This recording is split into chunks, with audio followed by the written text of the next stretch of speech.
Chapter 897. The first creature Wu Xie flew out of the forest and hovered in the air. He looked around, mountains rising and falling, vast and endless, surrounded by majestic spiritual energy, refreshing him. Although he had resolved to follow the ancestor, he still had doubts in his heart. He didn't know where to go, or if the destination could compare to the celestial spirit great world. Now, could such a world be the central heaven that the Son of Heaven mentioned just now? Wu Xie thought excitedly. He didn't think it was a coincidence. Emperor Taihao had just announced the creation of the Middle Heaven Great World, and they arrived in a completely new great world. The ancestor could even arrange for disciples to ascend to immortality, which indicated that the ancestor had an agreement with the celestial court long ago. He flew forward, admiring the scenery along the way. More and more disciples flew into the air, marveling at the scenery of this new world. Some gathered together, others acted alone. Wu Xie flew for thousands of miles before stopping. He saw a majestic mountain range ahead, and his intuition told him that crossing that mountain range would take him out of the range of the dojo. This feeling was very mysterious. Many disciples who reached the edge of the dojo had the same feeling, which made them dare not cross the mountain range at the edge of the dojo. That evening, Enzazai began to instruct the disciples to build their own cave mansions and set many rules. The worries in the disciples' hearts had completely dissipated because Central Heaven was indeed more fortunate than the celestial spirit great world. Not only was the spiritual energy more profound and mysterious, but the Tao intent pervading between heaven and earth was more advanced. Guan was also building his courtyard, having never built a house himself, so he was very serious. In the following days, Wushiji disciples discovered that the number of disciples brought by the ancestor was not small, as many as 2 million, which amazed them at the ancestor's capability. Privately, the disciples would also discuss how far Central Heaven was from the celestial spirit great world. In the entirety of the Central Heaven great world, aside from them, there were temporarily no living beings present. The world was silent, with lush flowers, grass, and trees, and the scenery was magnificent, like a forgotten heaven and earth. On a mountain range at the edge of the dojo, there were always Wushiji disciples standing on the mountain, looking out. They learned more and more about Central Heaven, but even the strongest, innate golden immortal could not cover the whole of Central Heaven with their divine sense. Central Heaven was very large, larger than they had expected, and they began to believe Emperor Taihao's words. The war between immortals and demons in the 3,000 great worlds continued. News of Ancestor Master Wushi's departure only circulated within the celestial spirit great world and did not affect the grand scheme.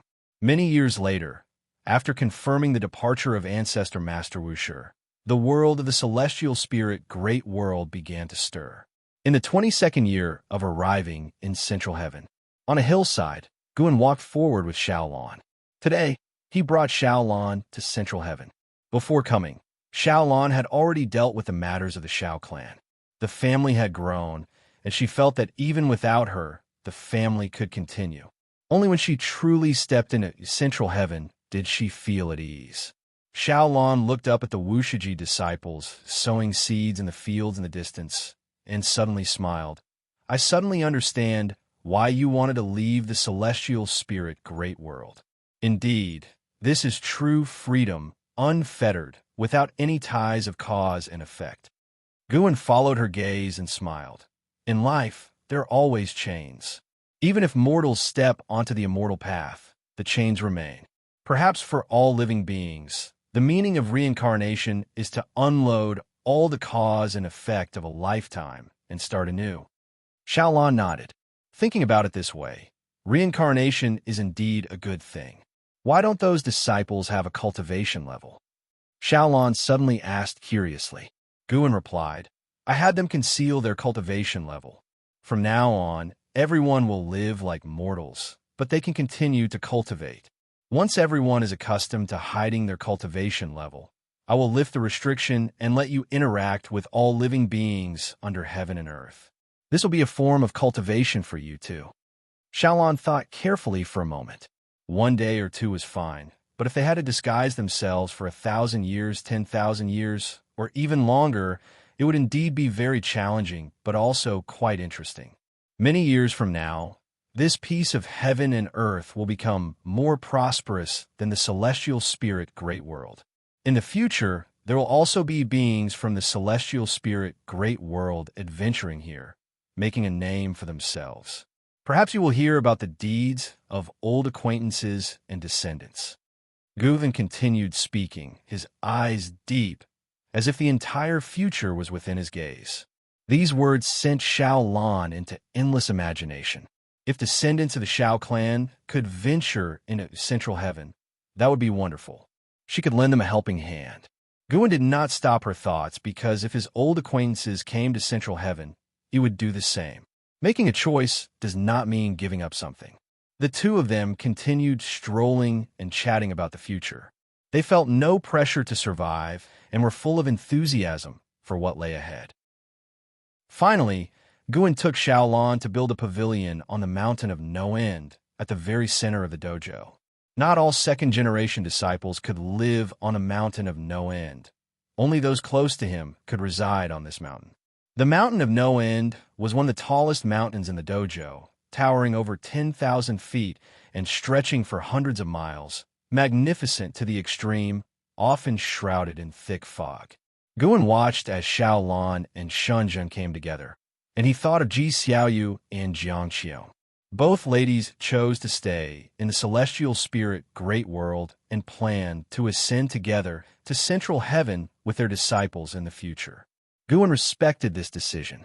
Besides, in the celestial spirit great world, he could still protect them. Telling them about this matter was only to spare them from overthinking it. After watching for a while, Guan walked towards the forest, intending to return to his courtyard to rest. As he walked, he looked toward the 3,000 great worlds. He no longer wished to intervene in the future of the 3,000 great worlds. The dark heavenly court and the celestial court would face a war sooner or later. Several mixed-element, profound, venerable immortals, including the 9 Nether Emperor, would erupt in a decisive battle with the celestial Tao Venerable of the celestial court, ultimately forcing out the celestial emperor. The celestial emperor could easily sweep them away, but he insisted on feigning death and passing the title of celestial emperor to Emperor Taihao. By bestowing the name Taihao upon that son of heaven, he showed his favor. Yet, no one knew that this son of heaven was actually himself, and once he feigned death, he would replace his will. From then on, under the leadership of the Taihao Heavenly Emperor, the heavenly Tao would usher in a new era, and the celestial realms would have better order. From the perspective of destiny, the celestial Tao destiny was about to soar, proving that the celestial emperor's calculation was correct. At least he found a way for the celestial Tao to soar once more. The future celestial court would better align with Gu An's vision of the immortal gods, each having its role, centering on all living beings. It's just interesting. Gu An's mouth curled into a smile, a hint of anticipation in his eyes.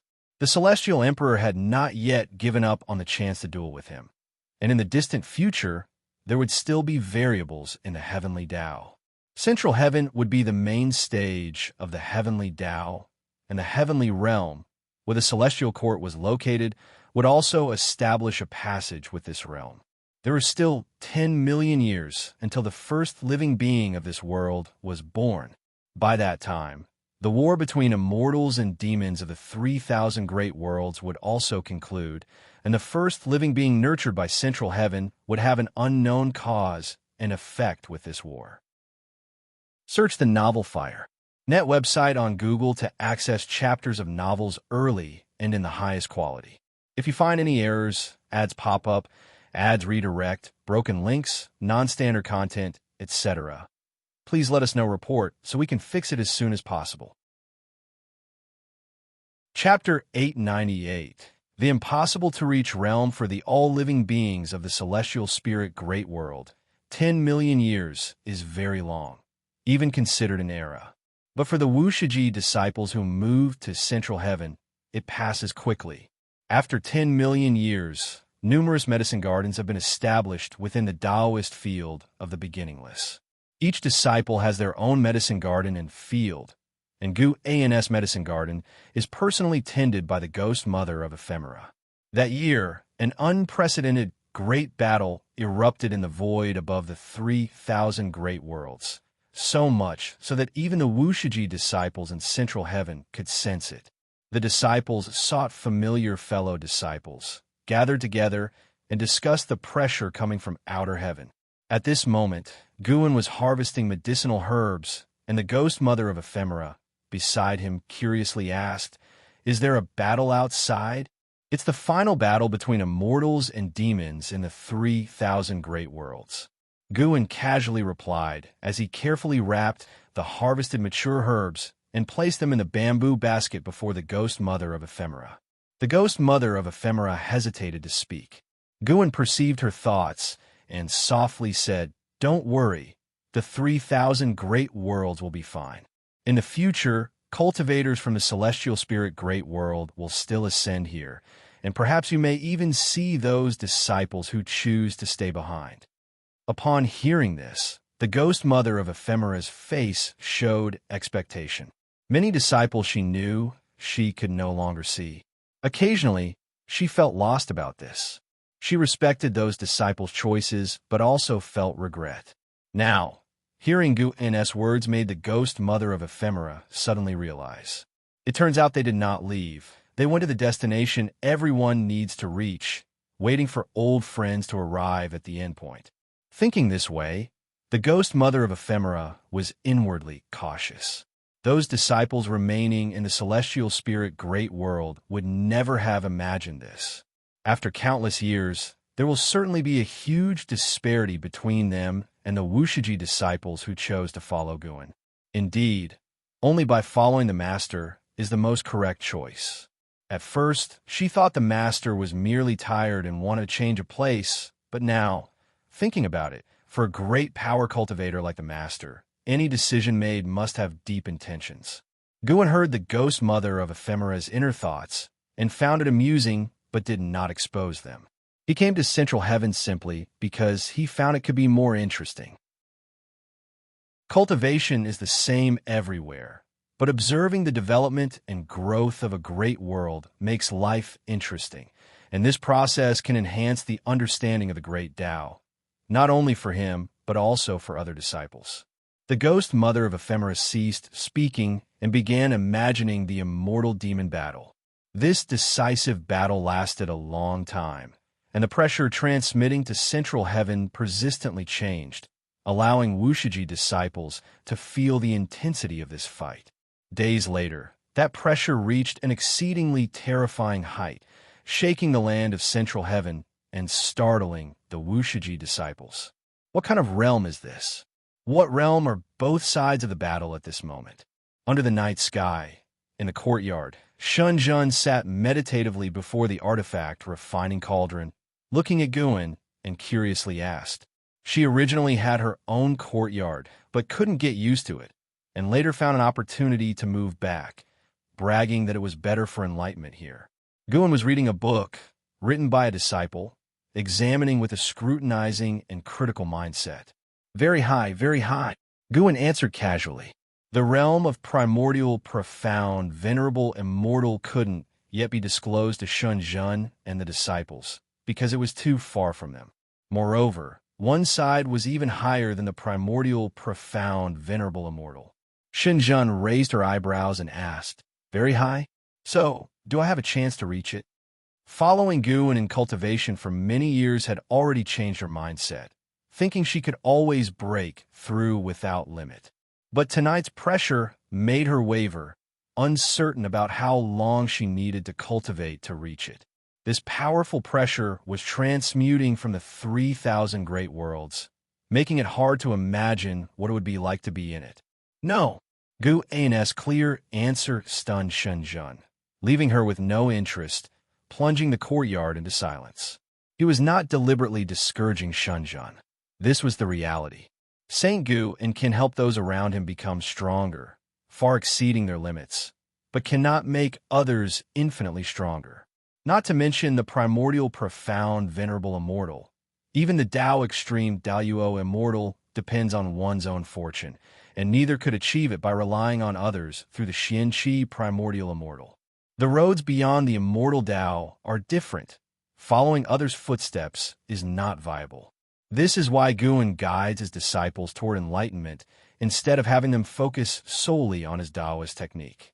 At night, in the endless mountains and forests, the Wushiji disciples could not settle down to cultivate. They gathered together, discussing this mysterious battle, reminiscing about the past. They also appreciated Guan, knowing what coming to Central Heaven meant. After countless years, they will be beings of high seniority compared to all living beings of heaven and earth. Just the thought made them excited. They're all anticipating Central Heaven's future. Night passed. Early the next day, the pressure from the 3,000 great worlds vanished, and the world returned to peace. The mundane life at the Taoist field of the beginningless continued. Until 10 years later, a startling commotion came from afar, waking all the Wushiji disciples. Guan was playing chess with Fairy Yaoxian. The two sat within a bamboo forest, enjoying the gentle breeze. Fairy Yaoxian turned her head, frowned, and said, "What kind of presence is this? Even the rules of heaven and earth are converging toward it." Guan played a piece and replied with a smile, "The first life form of Central Heaven is about to be born. He is born of the creation of heaven and earth, the celestial Tao destiny. His aptitudes are beyond your imagination. He will be the mythic starting point of Central Heaven. Perhaps in many years to come, he will come to us at the beginningless." These words intrigued Fairy Yaoxian. She looked at Guan and asked, "Central Heaven's significance to the heavenly Tao is unusual. Are you not afraid of being watched by the celestial court by bringing us here in advance?"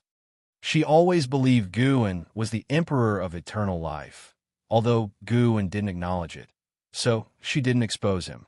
She was no longer obsessed with past affections with the emperor of eternal life and was more concerned about her own cultivation and her son's, Sin's, growth. In her heart, this is the best life now. She desires nothing else. Guan dared not show himself as the emperor of eternal life and remains hidden, evidently wary of the heavenly court immortals. The emperor of eternal life was once pursued by immortal gods. This life, Guan has contended with the immortal gods multiple times, which is one reason she wants to become stronger. Since arriving in Central Heaven, she's been puzzled, not understanding what Guan aims to do. As for Guan's rhetoric, she equally didn't believe it could merely be about feeling bored and wanting a change of living environment. Guan answered, "Don't worry, we won't be discovered. This dojo is different from the one in the celestial spirit great world, and before this world is filled with life, I won't let disciples venture outside." Although he no longer feared the celestial court, he didn't want to publicize it to avoid inflating his disciples' egos. Of course, he also feared becoming inflated himself. Upon hearing this, Fairy Yaoxian nodded, temporarily choosing to trust Guan. At that moment, turbulent thunderclouds churned in the sky. The world swiftly darkened, and terrifying heavenly might enveloped all of Central Heaven. If you find any errors, ads pop up, ads redirect, broken links, non-standard content, etc., please let us know report so we can fix it as soon as possible.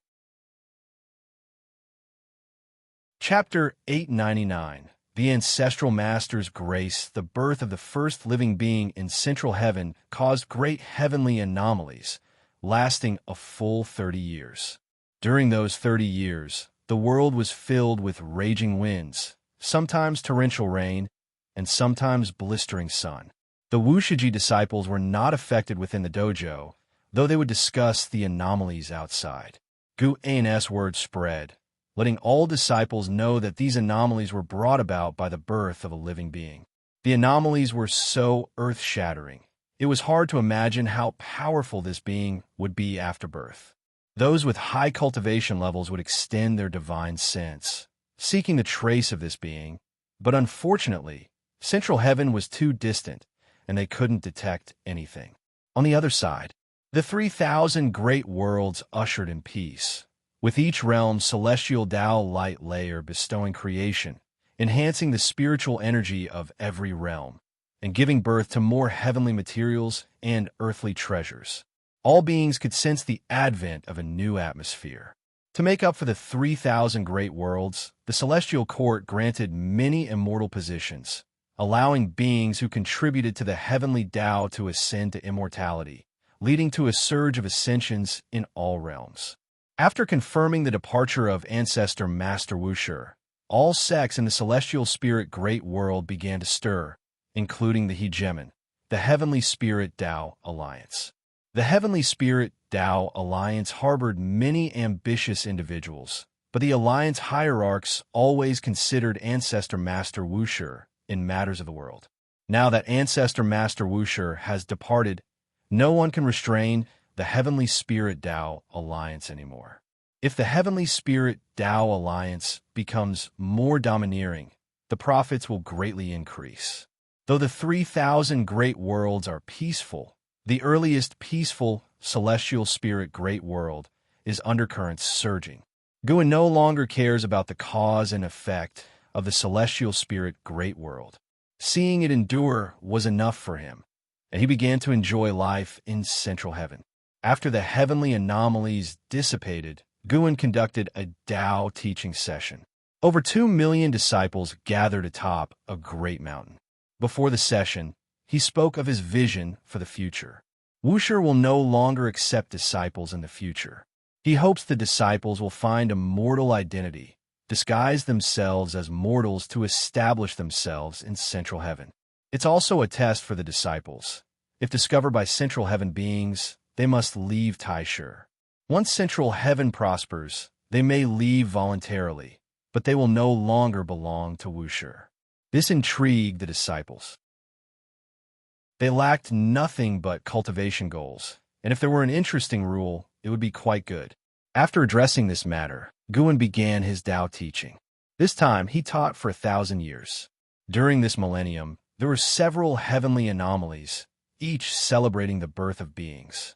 After the Tao teaching ended, Guan began harvesting mature medicinal herbs. His medicine garden and fields only grew immortal products now, which had long growth cycles but brought great longevity. His annual lifespan income averaged 5 billion years. Ghost Mother of Ephemera followed him as usual, acting as his assistant. Boom! A massive sound came from afar, making the Ghost Mother of Ephemera frown and look over. "Is there a battle outside the dojo?" the Ghost Mother of Ephemera asked in surprise. "When there are more beings, conflict is inevitable," Guan casually replied, making the Ghost Mother of Ephemera even more puzzled. She asked curiously, "Aren't there only 7 beings born? The world is vast. There's no need to start fighting so soon, is there?" Guan smiled. "The first batch of beings in central heaven is different from what you imagine. Their spiritual intelligence is high, but they aren't so friendly. They will find ways to get along in these struggles and comprehend the so-called heavenly Tao." "The heavenly Tao, huh?" The Ghost Mother of Ephemera pondered, feeling as though she was being led to a broader perspective, observing all beings and world affairs from an elevated angle. She recalled Guan's Tao teaching, which discussed the great Tao itself, not any specific Tao. He seemed to be guiding them to pursue the great Tao they desired.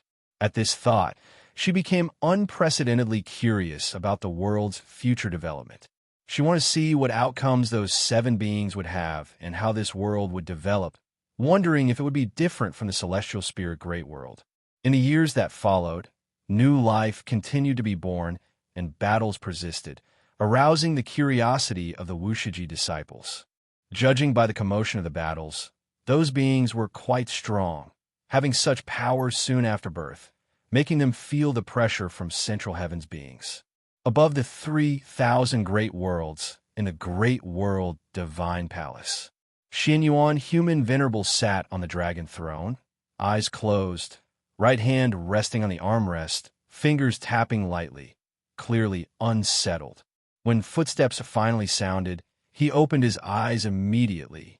He saw Sichuan, old immortal, appear out of thin air in the hall, and Xianyuan, human venerable, stared at him intently, clearly very tense. Sichuan, old immortal, stepped in front of the dais. Hesitating for a moment, he said, "Your Highness, Ancestor Master Wuxia has indeed left, taking a group of disciples with him. No one knows where he has gone." Hearing this, Xianyuan, human venerable's face turned extremely ugly. Since the struggle for the Son of Heaven, he had regarded Ancestor Master Wuxia as his support. When he was imprisoned by Heavenly Emperor Taihao, he heard Ancestor Master Wuxia had repelled the immortal god's army, which deeply moved him, and Ancestor Master Wuxi's status in his heart soared rapidly. After that, Heavenly Emperor Taihao personally went to capture Ancestor Master Wuxia. Before leaving, he threatened him, leaving him in utter despair. However, he never expected Heavenly Emperor Taihao would return in defeat. Following that, the celestial court fell into internal strife, and he could clearly feel many forces releasing goodwill toward him, wanting to rescue him. The celestial court's inability to swiftly end the immortal demon war was due to internal concerns. The failure of Heavenly Emperor Taihao left him mired in difficulties. Even when Xianyuan, human venerable, was under house arrest, he could sense his plight. All changes in the celestial court began with Ancestor Master Wuxia, earning Xianyuan, human venerable, immense respect for him, surpassing even the celestial emperor's status in his heart. Yet, Ancestor Master Wuxia had left. Xianyuan, human venerable, slowly leaned back in his chair, losing all his sharpness. Many of his ambitions dissipated with Ancestor Master Wuxi's departure. Sichuan, old immortal, looked at Xianyuan, human venerable, with eyes full of sympathy and comforted him. "Your Highness, no matter what, you've escaped one calamity, and that's already a blessing. You should know, once His Majesty shows favoritism, any effort becomes futile. In this calamity, the real loser is not you, but Heavenly Emperor Taihao." In his final words, he was full of emotion. Who would have thought Emperor Taihao would emerge and become an equal rival to Heavenly Emperor Taihao? Although Heavenly Emperor Taihao had not yet been stripped of power, all immortal gods could sense destiny leaning toward Emperor Taihao. Many immortal gods had already rushed to Central Heaven to lay plans, an act also seen as showing goodwill to Emperor Taihao. Hearing this, Xianyuan, human venerable, showed a bitter smile and said, "Indeed, I'm already fortunate. Even my father has appeared. There's truly no need for the Ancestor Master to wade into these murky waters again. Yet, even though he's gone, he'll always remember his kindness." If you find any errors, ads pop up, ads redirect, broken links, non-standard content, etc., please let us know report so we can fix it as soon as possible. Chapter 900. The future immortal Sichuan, old immortal, heard Xianyuan, human venerable's words and couldn't help but nod. He comforted, "The ancestor is merely departing, and there will certainly be a day of reunion. Only by staying alive can your Highness see him again." Xianyuan, human venerable, showed a smile on his face, reflecting, "Indeed, only by living on, there are countless hopes. Your Highness, today the Emperor conferred the positions of 49 immortal monarchs for Central Heaven. This is a strong signal. The rise of Emperor Taihao is unstoppable. Do you need me to congratulate him on your behalf?" Sichuan, old immortal, regained his composure and asked seriously. The Dark Heavenly Court was severely damaged and will not return for a long time in the future. Now, their attention has to return to the Celestial Court internally. To the immortal gods, having no desires or needs poses no danger. However, many immortal gods who serve the Son of Heaven have desires, and once entangled in the struggle for the Son of Heaven, it is hard to extricate oneself. Even the sons of heaven are such, as no son of heaven is absolutely secure. Even if one does not want to fight, it may be beyond one's control. Xianyuan, human venerable, frowned and snorted coldly. "What Taihao? He's actually named after my father's mundane name. It's favoritism indeed." How many years has he been the son of heaven? He had seen many sons of heaven favored by his father. He himself had received such favor, but he had never seen one as favored as Emperor Taihao. The celestial emperor gave the name to Emperor Taihao and created a heavenly Tao center for him. Now, he is openly establishing immortal positions for him. How can Xinyuan, human venerable, also a son of heaven, not be jealous? Sichuan, old immortal, sighed and said, from a moment he received the name Taihao, we should have understood that.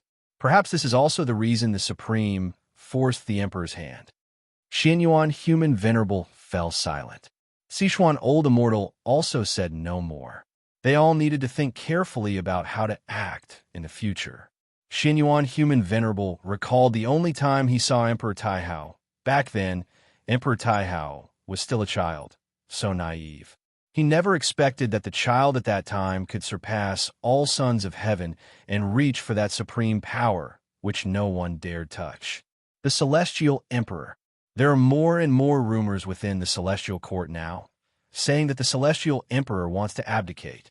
Xinyuan, human venerable, thought of this and felt an overwhelming pressure, his pride crumbling. Perhaps he truly should make amends with Emperor Taihao? This thought, once emerged, grew wildly like weeds, making it impossible for him to dispel. The internal struggles of the celestial court and the surges of the celestial spirit great world did not catch Gu An's attention because he had already foreseen the results of these matters.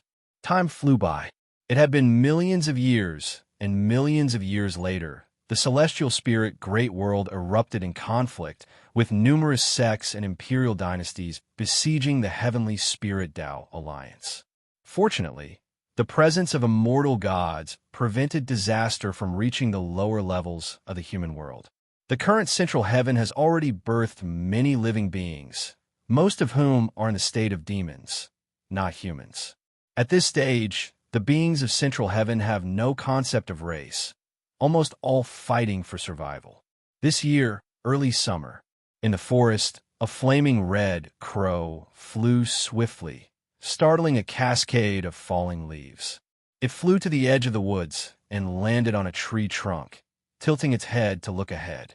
Outside the forest was a large lake, and by the lake, 3 people were fishing, Guan, Xiaolon, and an Exian. This place was outside the dojo, not far from it. Rarely invited by Gu and for an outing, Xiaolon and an Exian were both delighted. During the fishing process, the 2 women talked about the past, chatting about their days in the Supreme Sect. For Xiaolon, that was already several lifetimes ago. An Exian also felt it was distant, sometimes like a dream.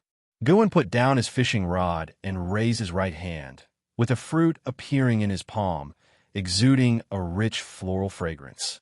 The flaming red crow hesitated for a moment, then flew like an arrow, quickly snatching the fruit from his hand. Xiaolon and an Exian looked up, both a bit surprised. Why is this bird's aura so weak? Xiaolon asked curiously. In central heaven, all living beings capable of moving are born with the creation of heaven and earth, containing terrifying power from the moment they have consciousness.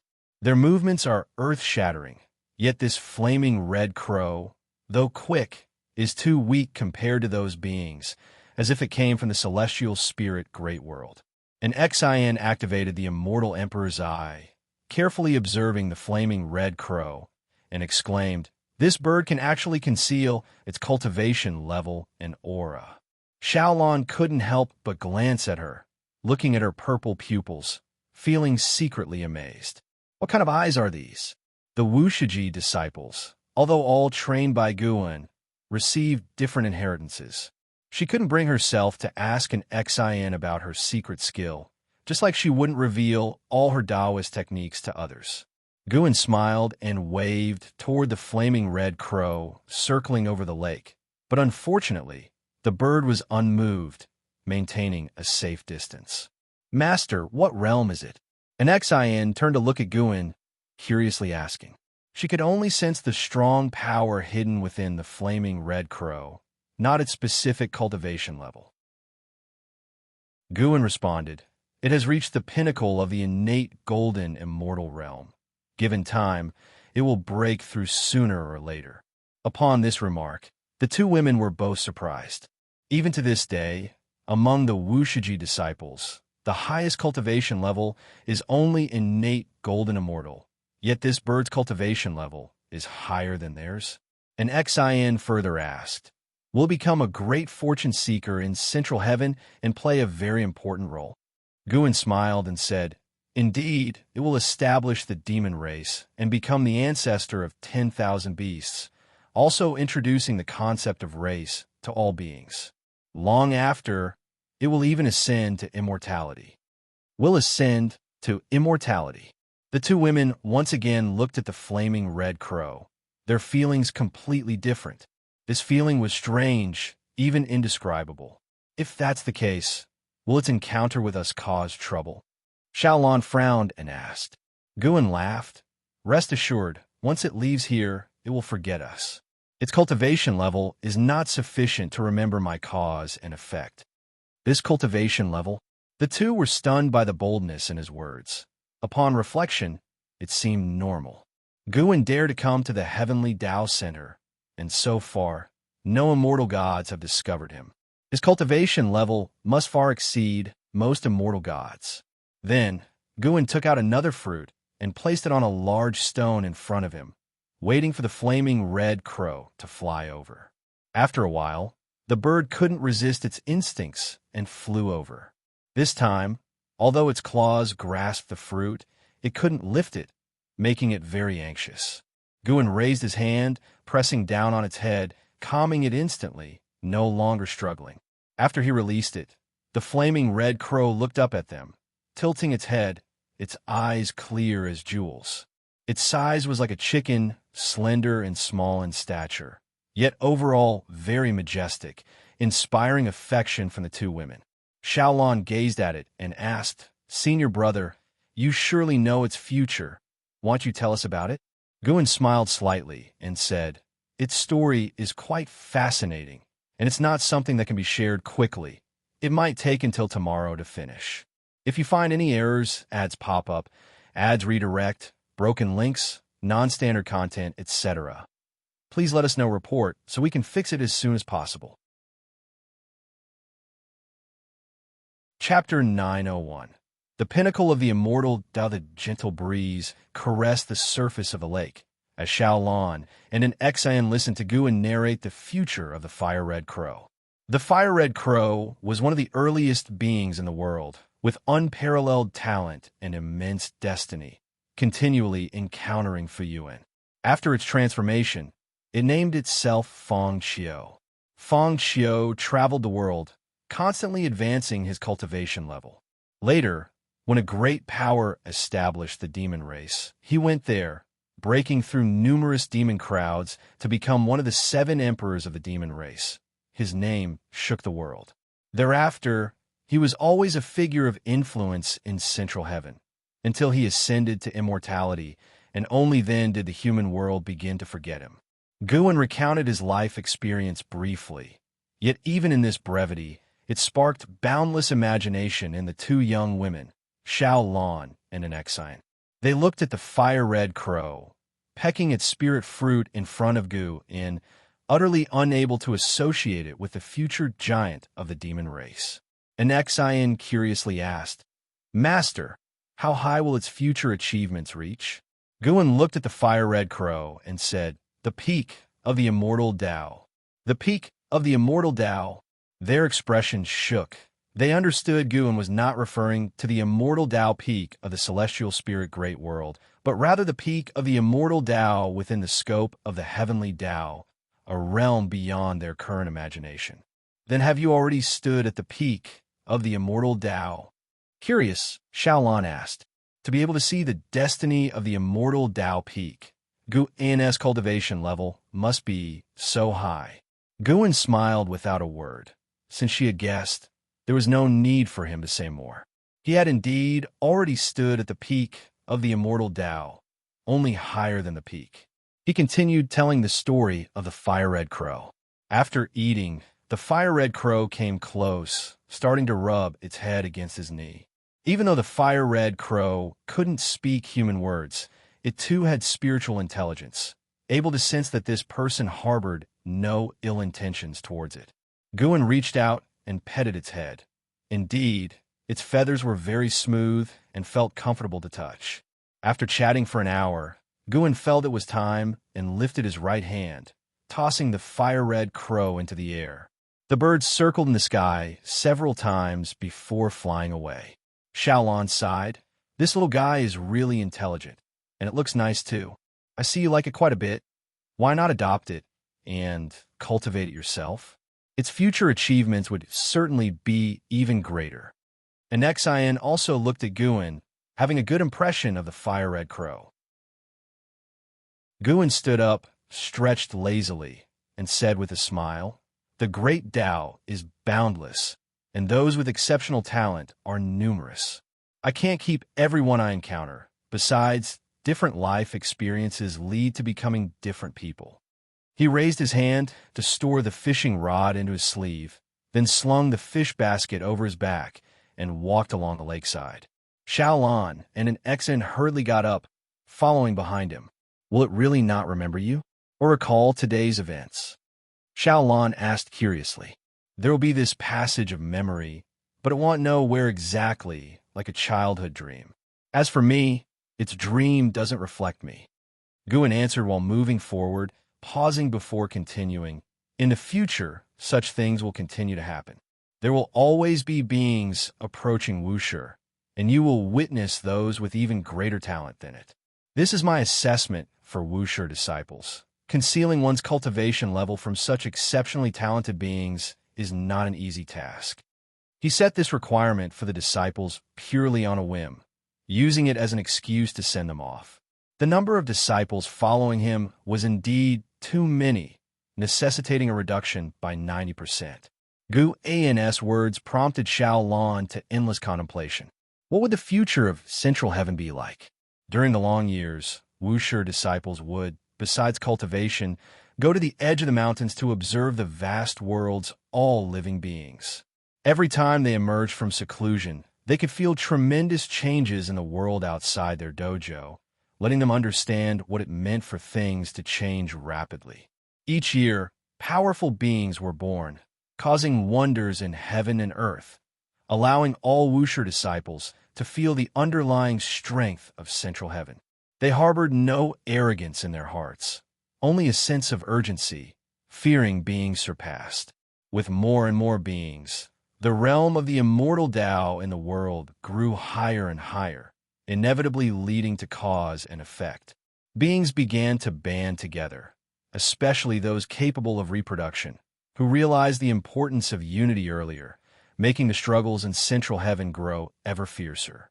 While local beings contested, immortal gods and outer heaven great powers continued to descend.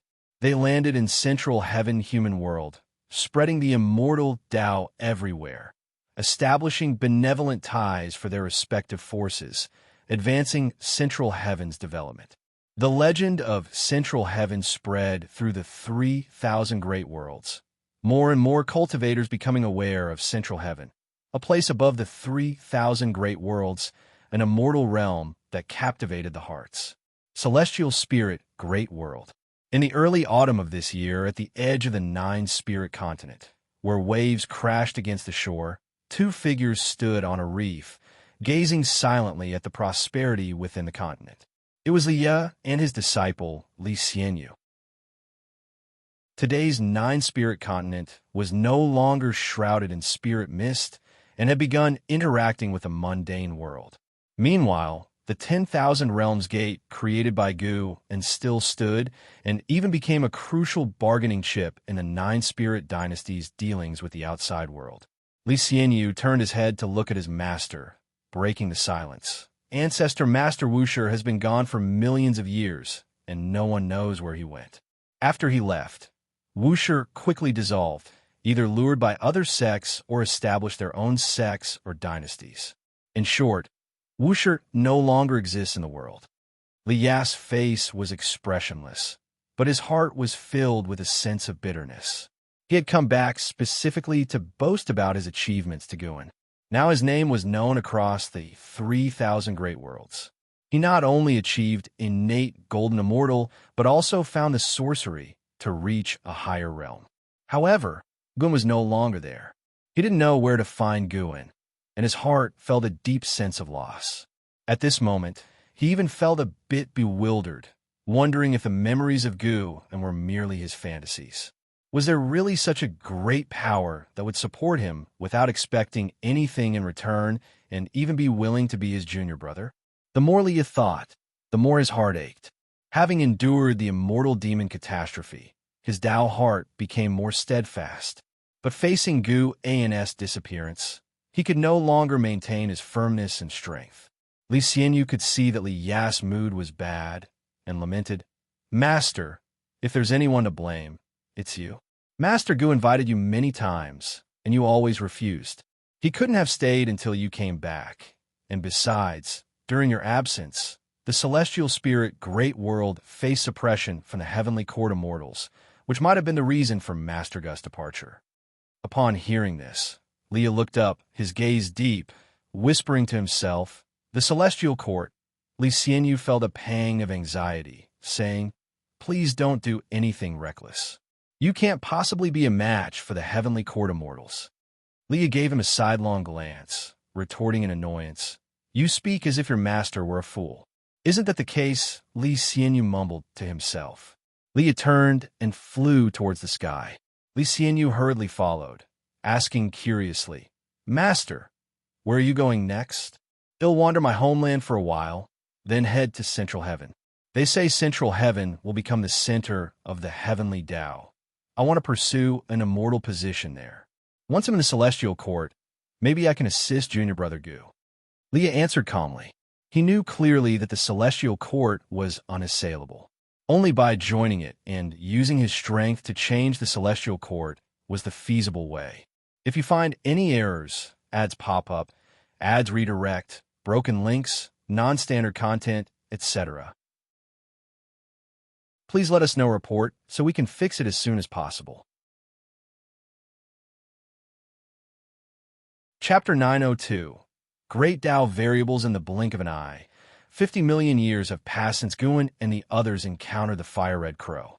50 million years later, among Central Heaven, various races have emerged, dominating different regions, giving birth to civilizations, though the concept of demons has not yet formed.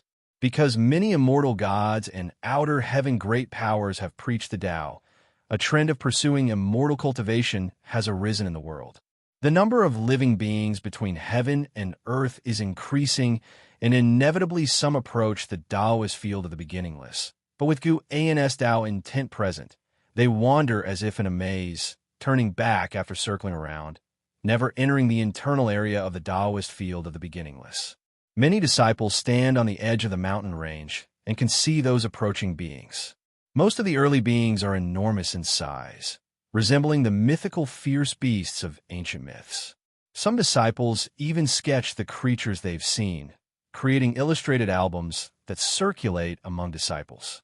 The current Taoist field of the beginningless is vast, with 2 million disciples living here, forming small circles, resembling an imperial dynasty. Disciples also begin to search for suitable mortal identities, because one day the barriers of the beginningless will lift and beings will come intruding. Given the prowess of the beings of Central Heaven, how will they disguise themselves as mortal spirits? This question has become a perplexing issue for all Wushiji disciples. They fear being expelled from the beginningless. No one doubts that the ancestor is merely frightening them. If the ancestor says such words, he will surely follow through. Although the second-generation disciples are not afraid, they also don't want to be outdone. If they expose their cultivation levels before the juniors, it would be an embarrassment to Guin. At least, that's what they think, and they also communicate privately about it. The scorching sun hangs high, and Guin lies asleep on a tree, with a large leaf covering his face. He is undergoing the holy tribulation, experiencing another lifetime, this time in the future of Central Heaven. As this lifetime ends, a slight dissatisfaction crosses his lips. Although it's a different world, the experiences don't seem much different. Guin silently muses, wanting to experience a drastically different life to comprehend the holy Tao. He moves the leaf from his face, revealing an eye, and his gaze travels through the gaps in the leaves above, where he sees someone ascending. Though there were outer heaven visitors before, they had always come with the celestial court's consent, bearing missions. Ascending, however, is due to sufficient realm and merits, breaking the restrictions of heaven and earth, guided by celestial destiny, beyond the celestial court's control. When the celestial emperor granted Song Tian this authority, it became the vitality of all beings. Even if the celestial emperor harbors ambition, within the limited lifespan of beings, it is a significant opportunity for them. Central heaven possesses the potential to cultivate existences surpassing immortal gods. The celestial emperor not only hopes central heaven can become a breeding ground for youthful forces for the celestial court, but also intends for central heaven to be a check on the celestial court. The stronger the celestial court is, it doesn't mean the heavenly Tao is equally strong. The strength of the heavenly Tao depends on the development of all beings. Yet human hearts are unpredictable, and the hearts of immortals are as deep as the abyss. In their own world, invincible and dominant, ascending to central heaven, contending for great destiny, then ascending to immortality. This will be the future path for cultivators. Guan sees some of his old acquaintances will also ascend to central heaven, leading their own splendid lives. Suddenly, an idea occurs to him. He has experienced many lifetimes, but never the life of an immortal god. What would it feel like to be a heavenly court immortal god? This thought quickly flashes in his mind. Beyond the heavenly court immortal gods, there are also ghost gods, human world demons, and numerous other identities he has not experienced. Guan turns his gaze to Zhang Buku. Zhang Buku is hiding in the underworld cultivating. The Emperor Bone, Profound, Venerable, and 9 other Emperor have been exterminated by the Celestial Emperor, leaving only a sliver of remnant souls. Restoring them would take countless years, and Zhang Buku and Suyu have temporarily gained freedom. They cultivate in the 9 Netherworld Death Realm, rapidly increasing their cultivation levels, especially Zhang Buku. In the future, Zhang Buku would ascend to Central Heaven, sweeping the world with his Hong Meng golden body. Unfortunately, he resists ascending to immortality, eventually clashing with the Celestial Court until being subdued by them. Guan is unconcerned about such an outcome. He can change it. However, seeing Zhang Buku cultivate while divinely traveling reincarnation to find the cause and effect of his father fills him with comfort. In over 200 million years, Zhang Buku is no longer the pure youth he once was. He bears tremendous karmic burdens and has established immense merits. Yet, he maintains his original intent of searching for his father, which is what moves Guan the most. Seeing your brother, in your myriad lifetimes, this life may not be deeply etched in your heart, but he constantly thinks of you. If you knew that, what would you feel? Guan silently contemplates. With his cultivation level, he can easily trace Zhang Chunqi's reincarnation. Zhang Chunqiu has already reincarnated many times. With Guan's assistance, his destiny strengthens with each life, currently a renowned prodigy in a great thousand world, spirited and lively. In this life, Zhang Chunqiu lives freely, and Guan has no reason to have him bear the past lives' cause and effect again, much less renew the father-son bond with Zhang Buku. To him, it is not favorable. Zhang Buku's obsession should be pursued by himself. Guan flips down from the tree, landing on the grass, and walks towards the depths of the forest. After 3 steps, his surroundings suddenly change. He arrives in a valley full of green grass and tree vines, where sunlight sheds an enchanted light across the valley. Crossing the grassy land, his robe flutters, and with the immortal king crown under his mane swaying, his gaze fixes on the depths of the valley.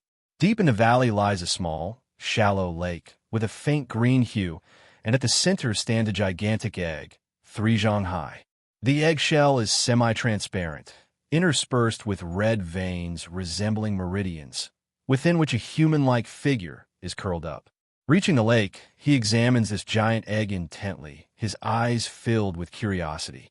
This giant egg, unlike other beings birthed from celestial destiny, is formed from the source of the great Tao.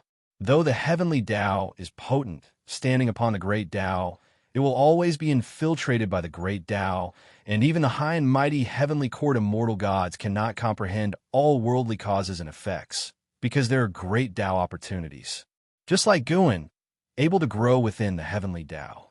Similarly, this giant egg doesn't belong to the heavenly Tao, yet can also grow.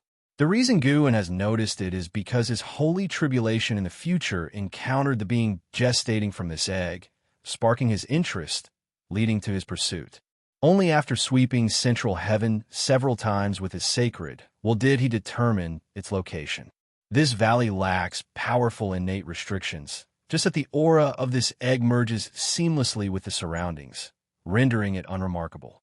Even from a close distance, he cannot discern the ultimate fate of the giant egg, seeing it reaching the perfect realm of integration into the Supreme Emperor of ultimate merging Tao. He sees it challenging celestial gods. He even sees the heavenly Tao shattering because of it. Yet, that future is so distant, a time when an Xian, Leah, and Ji Xiaoyu are already mighty figures of renown within the heavenly Tao, capable of discussing the Tao with the celestial Tao venerable. If you find any errors, ads pop up, ads redirect, broken links, non-standard content, etc., please let us know report so we can fix it as soon as possible. Chapter 903. Destined to become a saint, the valley was serene, with a gentle breeze blowing, causing slight ripples on the small lake beneath the giant egg. Guan gazed at the giant egg, calculating its future. Such a destiny, no matter how one looks at it. This creature has the hope of surpassing the Supreme Emperor of ultimate merging Tao, in other words, to become a saint. Before he becomes a saint, seeing the Celestial Emperor, seeing the heavenly Tao, made it feel as if sainthood was unattainable, hard to achieve. Now, seeing the destiny of the giant egg, it felt absurd. Is it possible that someone is really destined to become a saint from birth? Reflecting on the difference between immortals and mortals, mortals cannot comprehend the feeling of being an immortal spirit from birth. Yet thinking again, Guan felt becoming a saint isn't that simple. The creature within the egg might have the potential to become a saint, but sainthood is not achieved by talent alone. Just like now, he has already detected the existence of this egg. If he acted now, destroyed this egg, all its causal destiny would dissipate like smoke. The future power of this egg cannot intervene with him acting now, which at least shows that its future does not extend as far as his. However, Guan was not bloodthirsty. Even for the sake of extending life, he only killed those heavily laden with karmic debt. Although Guan was amazed by the egg's future, he had no intention of destroying it. He simply couldn't see a promising younger generation and think of obliteration. Without grievances or enmity, why do so? Moreover, precisely because there exist other beings with stronger talents, he could ascertain that he still has a long way to go. Guan watched for a while, prepared to leave, when suddenly his pupils contracted, gaze fixed back on the giant egg. He saw that the future of the giant egg was changing. A line of destiny was growing, swallowing other lines of destiny. Guan actually saw a Supreme Emperor of ultimate merging Tao. This Supreme Emperor of ultimate merging Tao, though not as powerful as the Celestial Emperor, yet he was truly a Supreme Emperor of ultimate merging Tao and would become the calamity of the giant egg. Following the destiny of this Supreme Emperor of ultimate merging Tao, Guan discovered he did not originate from the heavenly Tao, but from the Eternal. The Eternal, situated within chaos, has a lineage known as the Eternal Tao Extreme, which frequently sends powerful beings to the heavenly Tao to seize those with great destiny. Previously, even Lu Qiuxian was captured. After becoming a saint, Guan also observed the Eternal, whose foundations are indeed strong, nearly catching up with the heavenly Tao. But the Eternal Lord is not more powerful than the Celestial Emperor, thus the Eternal does not dare to confront the heavenly Tao head-on for now. Within chaos exist many such destiny lineages. Many of the founders hail from the same era as the Celestial Emperor and were once defeated by him. Only the heavenly Tao can freely showcase its destiny and strength within chaos, whereas other lineages hide deep within space, fearing discovery by others. Chaos appears desolate, seemingly without forces or survival rules, yet actually hides many grand and magnificent worlds in the shadows. This supreme emperor of ultimate merging Tao from the eternal is not the ancestor of the eternal. He is the second within the eternal to reach this realm, also from the future. Realizing the threat of the giant egg, he wants to cross time to annihilate it. Guin hesitated for a moment, but eventually used his Tao intent to help conceal the egg's cause and effect. In a sense, this is a great providence granted by the great Tao to the heavenly Tao. In the future, this egg will also merge into the heavenly Tao, cultivating the immortal Tao techniques under it. Its growth will strengthen the heavenly Tao. Guin in this life was born within the heavenly Tao. Even if the celestial court is somewhat flawed, he still hopes for the heavenly Tao to become better. The stronger the heavenly Tao, the more Fuyuan it gives back to all beings. As Guan's Tao intent enveloped the giant egg, its fate changed once again. In an incredibly distant future, the Supreme Emperor of Ultimate Merging Tao was shocked, no longer daring to cross time, while also realizing the depth of the heavenly Tao. Henceforth, he was even more vigilant and cautious toward the heavenly Tao. In just a fleeting moment, Guin saw the change in the Supreme Emperor of Ultimate Merging Tao. Time also has a long river, with Guin looking from one end to the other from an overlooking perspective. After becoming a saint, he transcended the past, present, and future, able to go anywhere. As long as he doesn't wish to, he won't leave any cause and effect, nor be rejected. He simply chose to stay here. As of now, he undoubtedly qualifies as an immortal existence. Lifespan only serves to undergo evolution and enhance his cultivation level. Even if he exhausted his lifespan, he could still live on. Only without lifespan, he couldn't engage in lifespan evolution, nor reach into the future to let his lifespan number increase. In this light, the lifespan consumed by lifespan evolution might hold a deeper significance, manifesting another form of power's presence. Guin looked at the giant egg with a smile on his face. He turned and left, soon disappearing as if never having appeared. The seasons cycled, the valley tinted yellow with autumn colors, then covered by white snow, until the winter snow melted. Thus, a whole cycle of a year passed. Unsure how many years had passed. This year, in spring, Guin returned. He approached the lakeside, gazing at the giant egg. Now, the surface of the egg had numerous cracks, and the creature inside seemed to be breaking out. Under Guin's gaze, wisps of white steam emerged from the crevices of the egg. An aura surpassing the heaven-balancing golden immortal emanated from it. Many are born as innate golden immortals, yet currently, in central heaven, no existence has been born as a heaven-balancing golden immortal. And the creature inside this egg is set to shatter that historical limit, as upon its birth, it will be a Tai Ching golden immortal.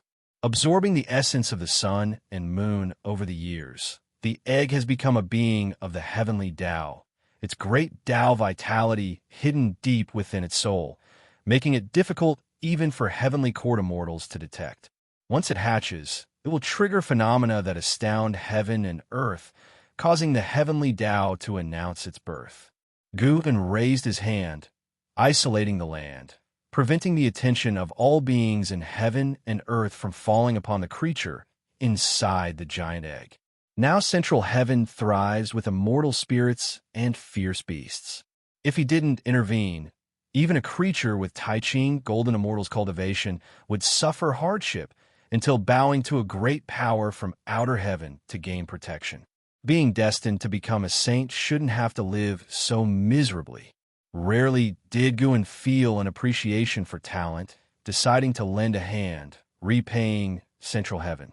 If its early life encounters fewer tribulations, its sense of belonging to central heaven will be stronger. Gu-en, along with his disciples, had come to Central Heaven and felt he should give back as a gesture of reciprocity. Crack! The giant egg emitted a sound, the cracks on its shell rapidly multiplying, the figure inside slowly stretching its body. Rolling thunderclouds surged, covering the celestial vault above the valley. The thunder rumbling suppressed, as if celestial gods were roaring. Gusty winds whipped up, stirring all the vegetation within the valley, and waves rippled across the lake below the giant egg. A formidable aura belonging to the Taichin golden Immortal erupted from within the giant egg, accompanying the creature inside, fully stretching its body. The giant egg suddenly exploded, its shattered shell scattering like fragments of crystal, some skimming past Gu-en's cheek, reflecting his handsome visage. If you find any errors, ads pop up, ads redirect, broken links, non-standard content, etc., please let us know report so we can fix it as soon as possible. Chapter 904. Gu-en and Hong Gu-en's eyes didn't blink as he calmly stared at the small lake ahead. After the eggshell shattered, a graceful figure appeared on the lake's surface. It was a girl who looked about 16 or 17 years old, her long hair reaching her calves. Her skin was as white as snow, with delicate features perfectly harmonious, yet her expression remained cold. Her feet submerged in the lake water, she slowly turned around and looked at Gu-en, her gaze unchanging. Gu-en nodded slightly. To be able to undergo transformation right after being born, her talent far surpassed the first batch of beings in Central Heaven. The human form is the most suitable for cultivating the Tao, containing the true essence of the universe's great Tao. For this reason, the human race has a short lifespan, because they already possess the sought-after form for cultivating the Tao. After several eras, when the demon race rises, there will be immortal gods descending to create the human race, to counterbalance the demon race, and, at the same time, use the demon race to help the human race rise quickly. The original human race was created by the Celestial Emperor, establishing the status of the human race, destined to become the most important race in the heavenly Tao. Of course, besides the heavenly Tao, in chaos, many worlds have humans. The birth of humans itself is the insight cultivators gain while pursuing the great Tao. Inevitably, the initial creations are based on oneself, creating a race that resembles oneself. Gu-en waved his hand. A strong wind rushed towards this newly born Taichin golden immortal, catching her off guard. Her eyes showed a moment of confusion, but when her gaze returned to normal, she spoke. "Who are you?" Her words surprised her, and instinctively, she reached out to touch her mouth. Her voice was melodious, ethereal, yet devoid of any emotional shift. Gu-en smiled and said, "Who I'm doesn't matter. What's important is who you think you are. Have you thought of a name for yourself?" He had just given her some memories, helping her establish the language system of the heavenly Tao. After her transformation, she could now speak human language, but having never communicated with others, she hadn't established a cognitive framework. Upon hearing this, the long-haired girl frowned, deep in thought, as Gu-en patiently waited without disturbing her. After a long while, the long-haired girl spoke. "My name is Hong." "Hongi?" Gu-en immediately saw the deeper cause and effect surrounding her. It turned out that her great Tao opportunity came from that place. Gu-en asked, "Do you want to follow me in cultivation?" Hongi understood what cultivation was, but she didn't feel an impulse to cultivate just yet. However, she was curious about Gu-en, so she nodded subconsciously in agreement. Gu-en turned around, and after a moment of hesitation, Hong-yi followed his steps. As they walked, Gu-en waved his hand, and pieces of crystal flew from the grass. These were transformed from Hong-yi's accompanying eggshell, and under his manipulation, these crystals quickly gathered together and ignited with a cyan flame. This scene finally brought a spark of expression to Hong-yi's eyes as she stared intently at the cyan flame in midair. Soon, the cyan flame flew towards her. She didn't dodge it. Instead, she watched it curiously. The cyan flame landed on her, enveloping her body from the neck down. As she looked down, she felt warm all over, remarkably comfortable. When the cyan flame dissipated, a white garment appeared on Hong Yi. The robe was bright white, with silver crystal inlays at the waist and wrists.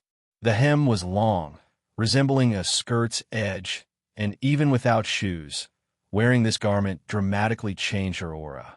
Hong Yi continued forward, feeling the garment on her body, feeling uncomfortable and wanting to take it off. Don't take it off. This is a form of cultivation as well. You must get used to it. Gu An's voice came from ahead. Hearing this, Hong Yi stopped her actions, looking at Gu An's back, confused but refrained from asking. For some reason, in front of Guan, she instinctively chose to obey. An hour later, Guan led Hong Yi to a vast, boundless mountain. When they stopped, as far as the eye could see, it seemed like they were on a grassland. He turned to face Hong, then lifted his robe and sat in meditation, gesturing for Hong Yi to sit down as well.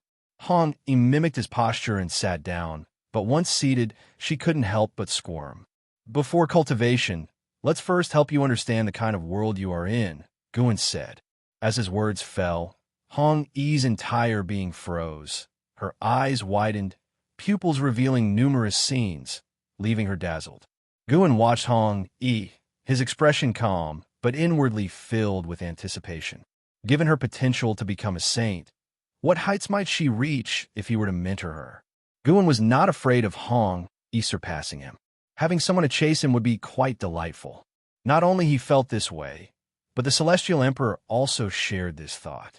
The wind in the world blew across the mountain plain, where Guan and Hong Yi appeared insignificant. As seen from high above the clouds, they were insignificant amidst the green ocean. Since deciding to mentor Hong Yi, Guan frequently left the dojo. The disciples either didn't notice his departure, and even if they knew, they dared not ask. Time flows quickly. 1,000,000 years passed in the blink of an eye. On this particular morning, Guan arrived in the depths of the mountain forest, a stretch millions of billions of miles long. Even some powerful cultivation-level beings who ventured there would lose their way, as the true essence of the great Tao was very strong there. Deep in the forest, there was a pavilion in front of an ancient tree. Hong Yi, in her white robe, was standing in front of a water tank, gazing at her reflection, lost in thought. Guan walked up to her and, with a smile, asked, "What are you looking at?" Hong Yi turned her head to look at him and replied, "In pondering who I truly am, why I was born, and what goal I should have for cultivation." Even after following Guan in cultivation for 1,000,000 years, Hong Yi's temperament remained cold and indifferent. She was curious about everything, but that curiosity evaporated once she understood. If you can't find it yet, just continue to cultivate. Sooner or later, you'll find out, Guan said casually. Indeed, this was a question Hong Yi had to ponder, and he could only guide, not decide. Guan did not wish to limit Hong Yi's existence. More variables might add more interest. Who are you, really, and how should I address you? Are we considered master and disciple? Hong Yi asked, staring at Guan. A few years ago, a group of cultivators flew over this forest, and Hong Yi overheard their conversations. Some people, with intertwined cause and effect, interacted as master and disciple, which piqued her curiosity about such relationships. Guan said, "If you truly wish to know, maybe you can take it as your cultivation goal. If one day you can defeat me, I will tell you who I am. As for whether we are master and disciple, it does not matter. I am teaching you because, like you, I am curious." After hearing this, Hong Yi's expression remained unchanged, only murmuring softly, "Is it also out of curiosity?" With those words, she suddenly raised her palm and struck towards Guan, the attack swift and fierce. This chapter is updated by Fruit e-Novel. See, if you find any errors, ads pop up, ad redirect, broken links, non-standard content, etc. Please let us know report so we can fix it as soon as possible. Chapter 905. Taoist momentum faced with Hong Yi's palm strike. Guan was indifferent, and just as Hong Yi struck, her expression changed, for her palm stopped before Guan, unable to advance. Her palm was less than 10 centimeters from Gu An's chest, yet this short distance felt immovable to her. Hong Yi withdrew her palm and looked at her own hand, then at Guan, a puzzled expression crossing her face. Is this a divine skill? But why do I not sense your mana? Hong Yi asked. Having followed Guan in cultivation for 1,000,000 years, she had mastered many divine skills, but this was her first time confronting Guan directly, having never even sparred before. Guan smiled. Your perception is quite good indeed, but this is not a divine skill. It is a kind of Taoist momentum, and once your realm is high enough, you can cultivate such momentum. The so-called Taoist momentum is a unique ability of a saint, impervious to all evils, indestructible by any law. No matter how much effort a non-saint exerts, they cannot harm a saint. Hearing this, Hong Yi nodded slightly, her expectations for cultivation growing even stronger. At the very least, she wanted to push Gu and to exert his full strength. Guan raised his hand and brushed it over the surface of a water cistern. A flash of light appeared on the water surface, followed by a reflection of a battle scene inside. One combatant had achieved transformation, a man in black fighting a heaven and earth fierce beast resembling a swan and eye, shaking the very mountains. I've taught you enough. Now, you must cultivate the path of battle. Guan said, not angry at Hong Yi's surprise attack. Instead, he felt gratified. For tens of thousands of years, he had encouraged her to attack him, but she never had the fighting spirit. Later, he promised she could strike him any time. After waiting for tens of thousands of years, Hong Yi's attack signified her nascent sense of competitiveness, vital for her growth. Sooner or later, she would leave Guan and venture into the heavenly Tao alone. And that day would not be far off. Hong Yi intently watched the battle, observing the two beings in the cistern image displaying divine skills, her eyes flashing with interest. In the following days, Guan taught Hong Yi the path of battle. Hong Yi's comprehension was incredibly high, and with Gu An's guidance, her understanding of battle deepened. Guan would mold clay figures of equal realm to spar with her, and her fighting ability advanced rapidly. Returning to the Taoist field of the beginningless, Guan began harvesting medicinal herbs. Now, he exclusively harvested herbs within the Taoist field of the beginningless, saving much trouble. Guan had also moved the hidden spirit palace to the underground of this field, a profound subterranean sea, while the deep-sea dragon carp had established a dragon palace in the celestial spirit great world, considered his graduation. Upon arriving in central heaven, Guan severed many ties, but this was a necessary path. More than regret, he looked forward to a new future. After harvesting the herbs, Guan headed towards the mountain of no end. Along the way, he encountered woodcutters, fishermen, farmers, and even martial artists and building laborers. It was as if all Wushiji disciples were rehearsing mundane life.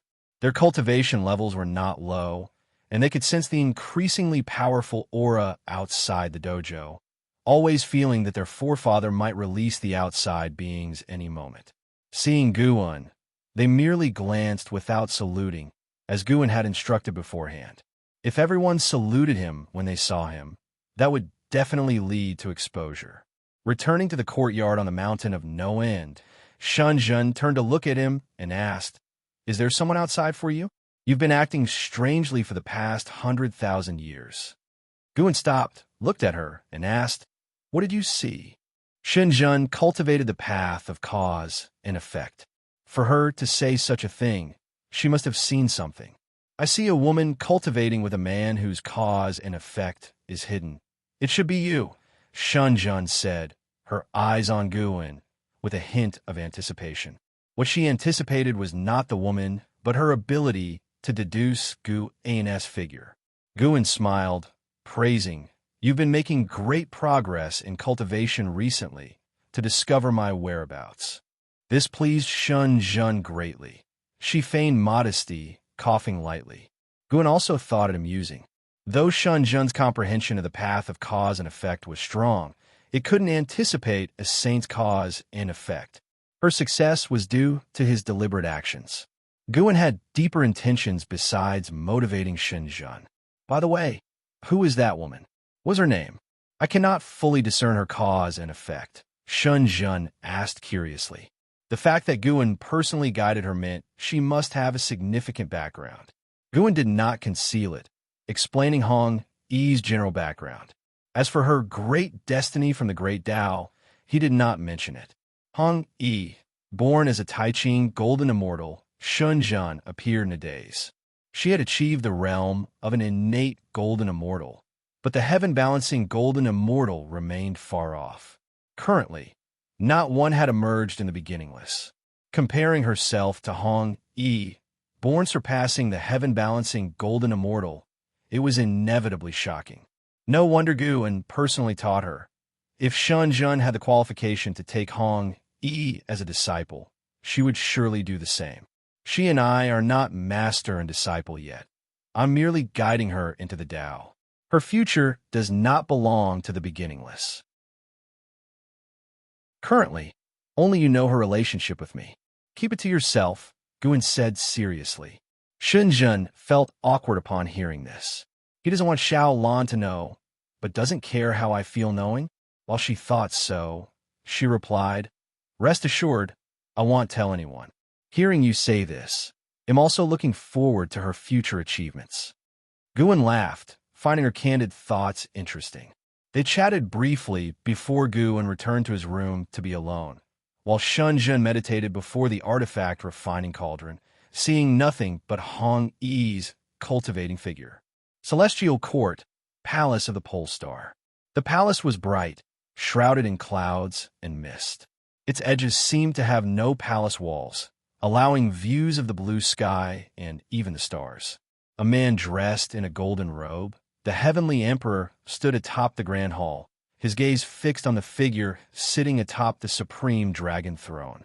This was a man in a golden patterned white robe, emblazoned with a golden dragon, wearing a curtain pearl emperor crown, his face indifferent, eyes golden. He lay lazily against the chair back, two true golden dragons crouched on his shoulders, one napping, the other raising its head, scrutinizing the heavenly emperor. Even without movement, he exuded an air of dominance over all of creation, as if the phrase, "one alone is supreme," was invented for him. He was the Lord of Heaven, the supreme entity within the heavenly Tao, the Celestial Emperor. The Celestial Emperor gazed down at the heavenly emperor, his cold eyes inscrutable. Under the Celestial Emperor's scrutiny, the heavenly emperor met his gaze calmly, unflinching, even confrontational. You have lost your cultivation level. The Celestial Emperor's words left the heavenly emperor's expression changed, eyes briefly flickering with terror. If you find any errors, ads pop up, ads redirect, broken links, non-standard content, etc., please let us know report so we can fix it as soon as possible. Chapter 906. The position of the Celestial Emperor. The Heavenly Emperor appeared flustered for a brief moment, but quickly regained his composure. He narrowed his eyes and sneered, "Father, do you wish to test my 9 heavens true dragon chi again?" He wore an unruly smile, as if he were the Celestial Emperor. However, faced with his aggression, the Celestial Emperor remained indifferent, simply watching him quietly. The Celestial Emperor's gaze made the Heavenly Emperor's skin crawl, his heart sinking into despair. He became increasingly certain that the Celestial Emperor was not testing him, which led him to hopelessness. Previously, he had gained control over the Celestial Court by coercing the Celestial Emperor, an affair that ended on bad terms. Now that he had lost his cultivation level, how could the Celestial Emperor spare him? Their relationship had long surpassed the bond of father and son, becoming that of enemies, but not mortal enemies. Rather, adversaries under the power struggles of the heavenly Tao. How long the Celestial Emperor had lived, even he, the Heavenly Emperor, did not know. But he could be sure that even when confronting his own son, the enraged celestial emperor would not show mercy. He wouldn't regret a single execution. Some sons of heaven were cast down to the mortal world, some exiled to chaos, some fell into the underworld, never to return. There were even those whose beings were utterly obliterated. No matter how he thought about it, the heavenly emperor felt destined for the direst outcome, potentially becoming a cautionary tale for future emperors. You are very much like your mother. She was as ambitious as you are. The celestial emperor suddenly spoke, catching the heavenly emperor off guard. He furrowed his brows, unable to fathom the celestial emperor's intent behind these words. He wasn't foolish enough to hope for the celestial emperor's pardon. The celestial emperor continued, "Your mother died for power. I did not bring her back to the celestial court, but brought you. It was her wish, between you and her. She chose to have you ascend to the immortal class." The heavenly emperor remained silent. He had long forgotten his mother's visage. In ordinary times, he never thought of her. In hearing the celestial emperor's words, his heart remained unruffled.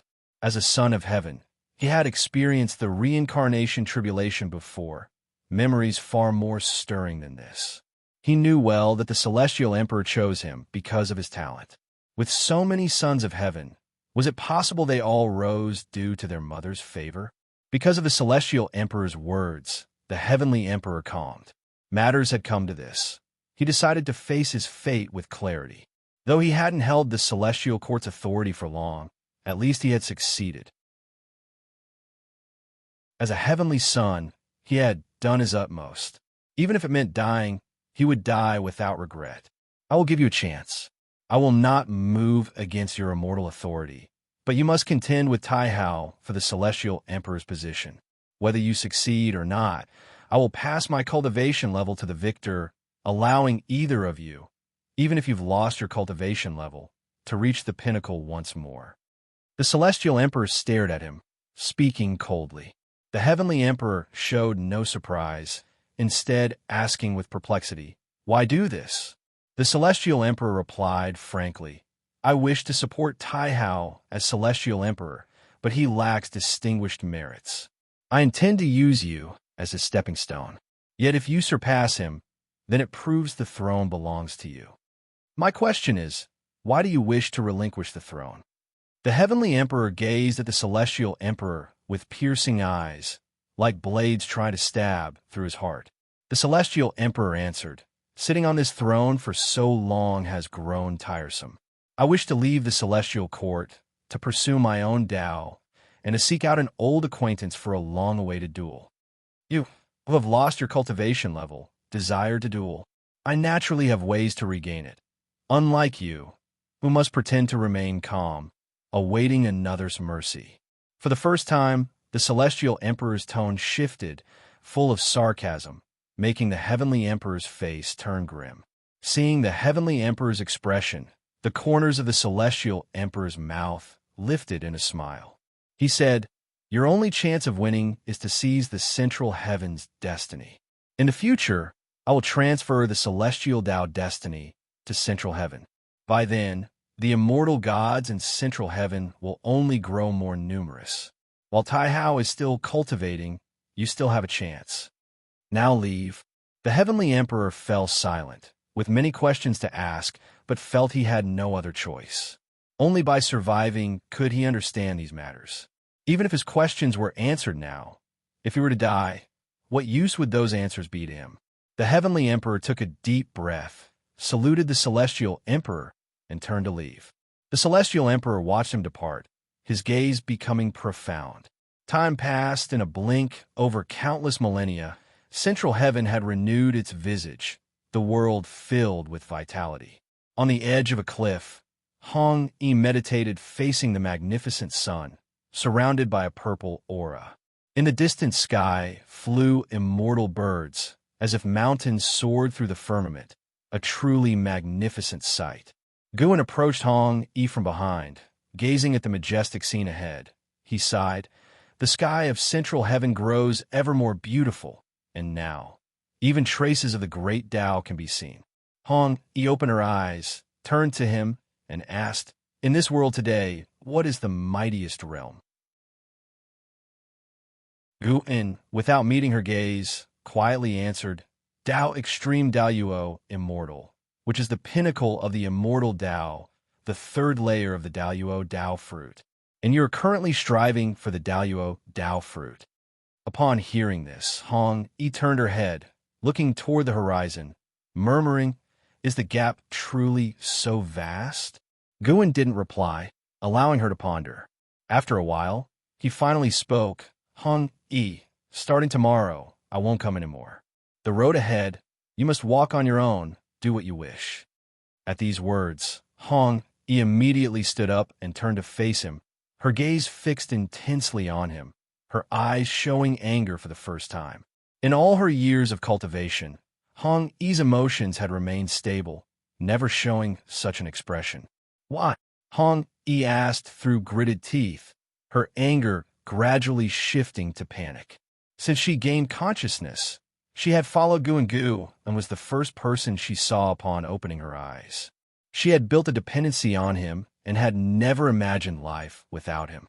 Gu replied, Everyone has a place to return to, a place to go from. Look at the birds at the horizon. They have had many companions, even traveled alone.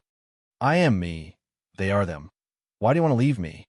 Hong Yi stared stubbornly at Gu smiled and said, Your future is broader. I do not enjoy such a life, so I will not hold you back. If you do not like it, I can forsake it. You'll live the life you enjoy. Hong Yi said earnestly. She currently liked cultivating, enjoyed battling, and becoming stronger, but she wasn't willing to leave Gu. She couldn't imagine how to live if she left Gu shook his head and said, When you venture out for a while, you'll grasp the wonders of the world, which will also help you grow stronger. I don't believe it. I won't leave you. Hong Yi said sternly. If you find any errors, ads pop up, ads redirect, broken links, non-standard content, etc., please let us know report so we can fix it as soon as possible. Chapter 907. Emerging from obscurity looking at Hong Yi's stubborn expression, Gu felt quite gratified. This was the first time he had seen Hong Yi so anxious. In the past, Hong Yi had little emotional fluctuation, and while interacting with Gu, besides cultivation, they wouldn't talk about anything else. Their interactions could be described as bland like water.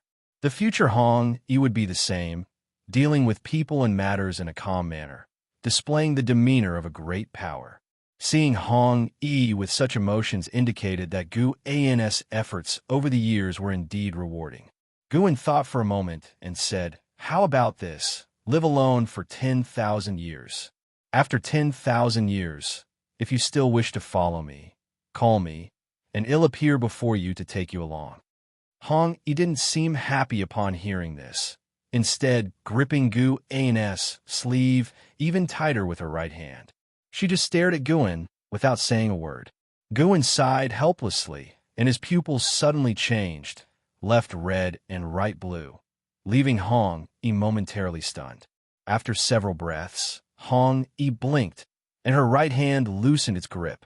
She looked at Gu again, her eyes turning complex. Did you see? Following me. Would you enjoy such a monotonous life? Gu said seriously, using Dao intent to create a memory that allowed Hong Yi to accompany him for hundreds of millions of years. During those hundreds of millions of years, Gu repeated his daily life with Hong Yi, picking flowers and herbs, fishing and carving, drawing and writing books, and so on.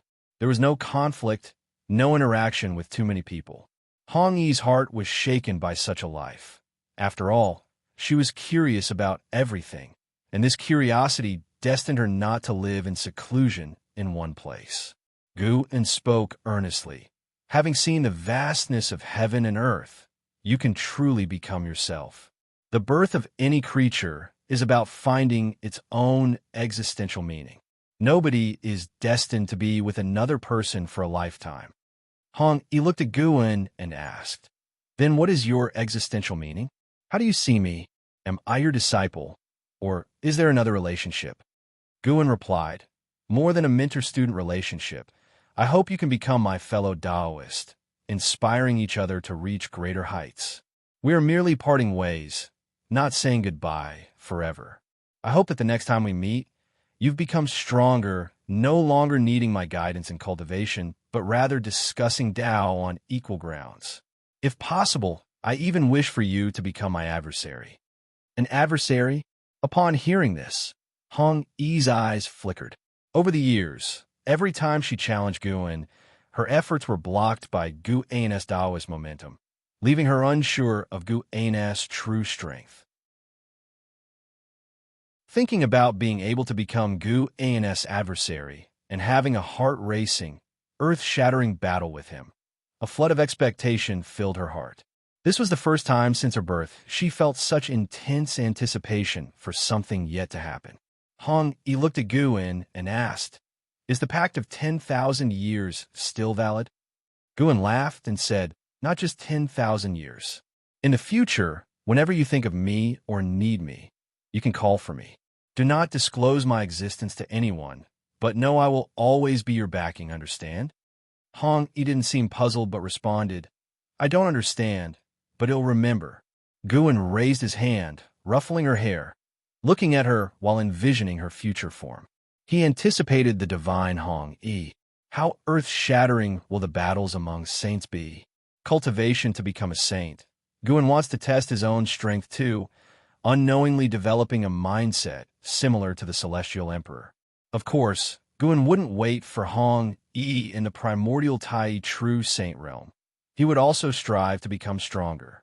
His anticipation was for battles with saints, but not battles of the same realm with saints. On this day, Guan unusually didn't instruct Hong Yi in cultivation, but shared stories of the past with her, which she didn't find tedious. Even though Guan often disappeared, this time she felt a different kind of sentiment. Parting. Without Hong Yi, Guan seldom left the Taoist field of the beginningless.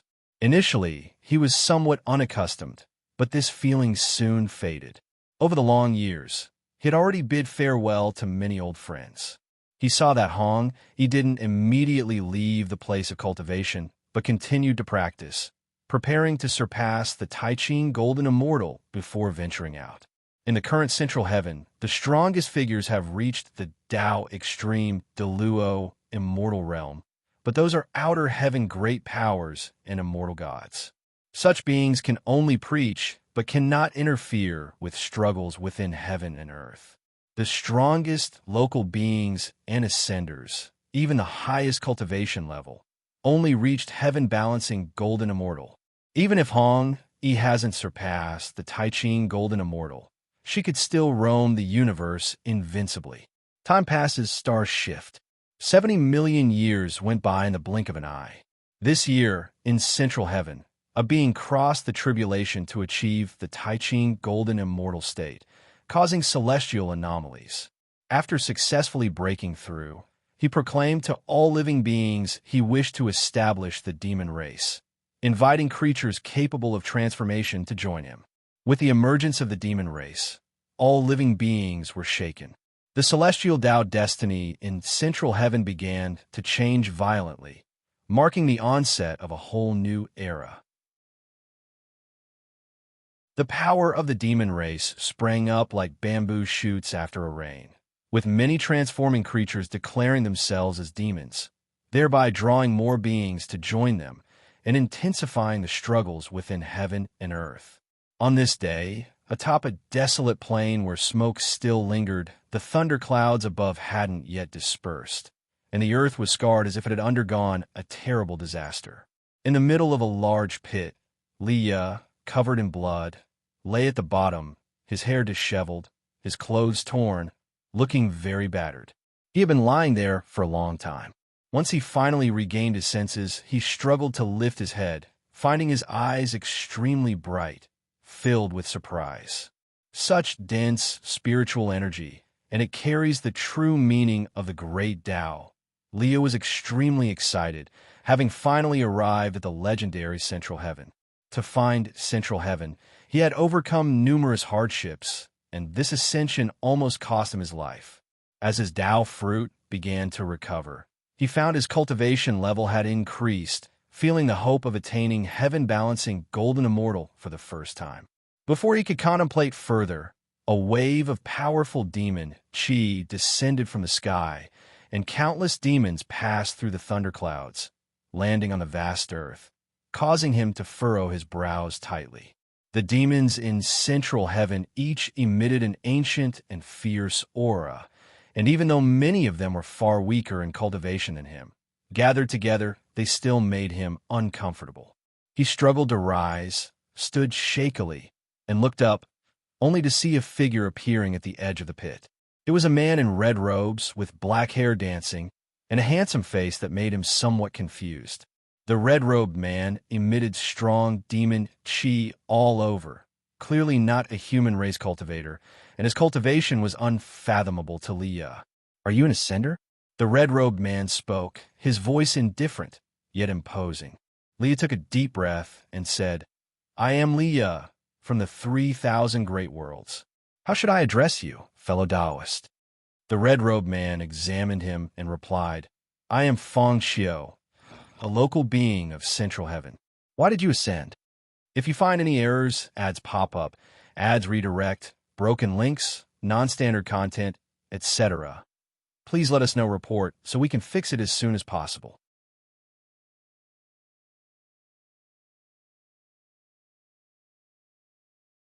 Guan would not intervene because Liu would be able to escape unharmed. As for Feng Xiao, he wouldn't care either, as he and Feng Xiao had only met once, with no relationship between them.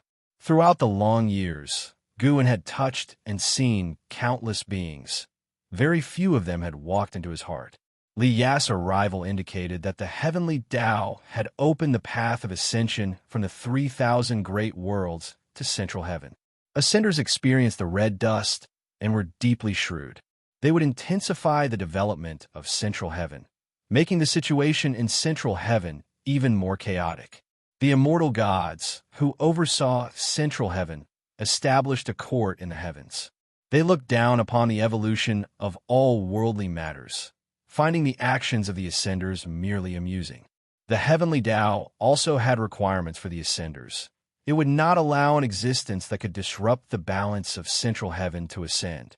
Therefore, Ascenders could influence Central Heaven, but could not dominate its affairs.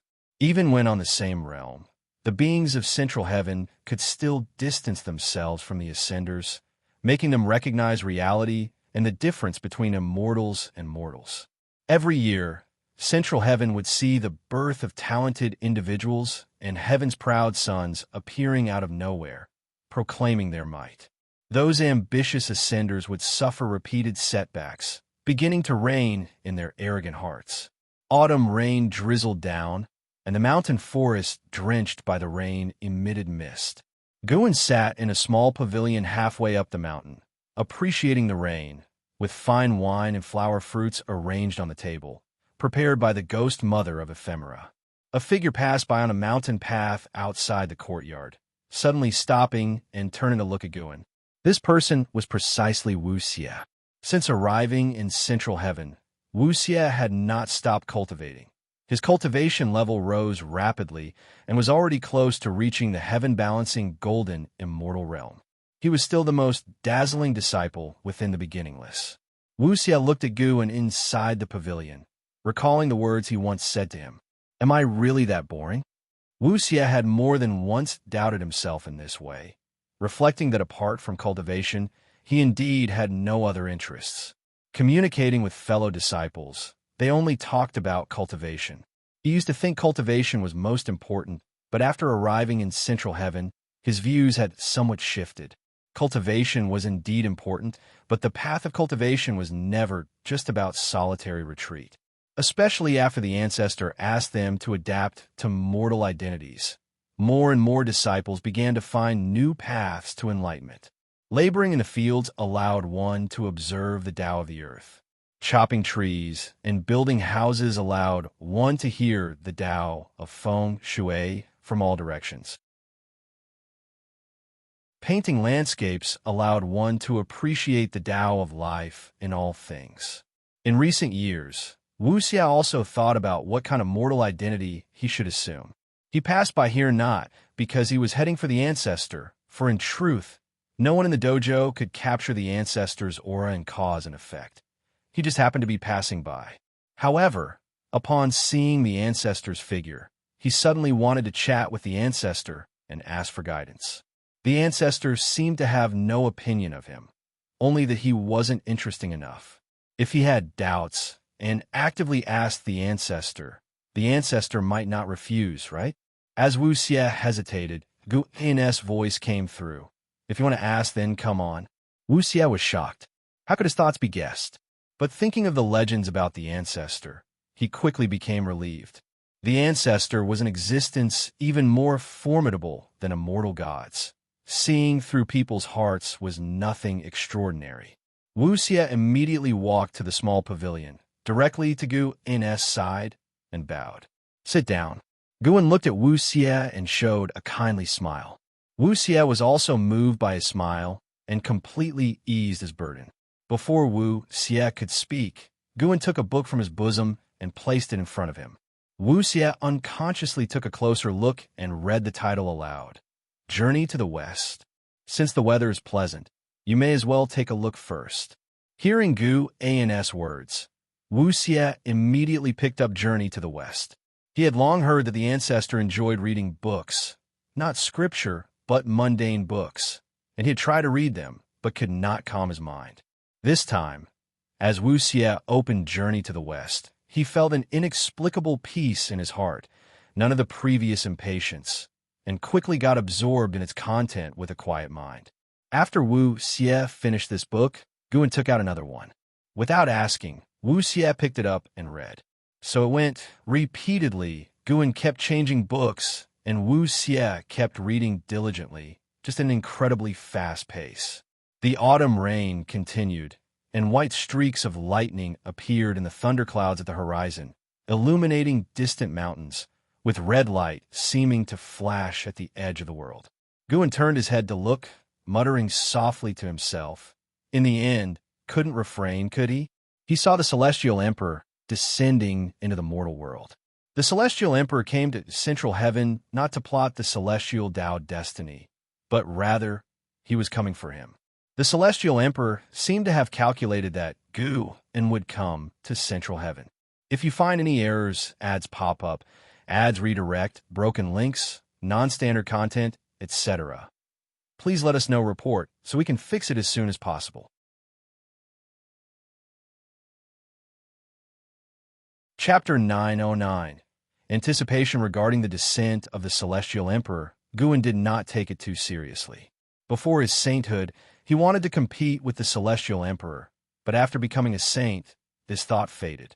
Let's talk about it when the Celestial Emperor becomes a saint. However, the cause and effect of the Celestial Emperor did not show signs of sainthood, making Guin sigh at the indescribable wonder of opportunity.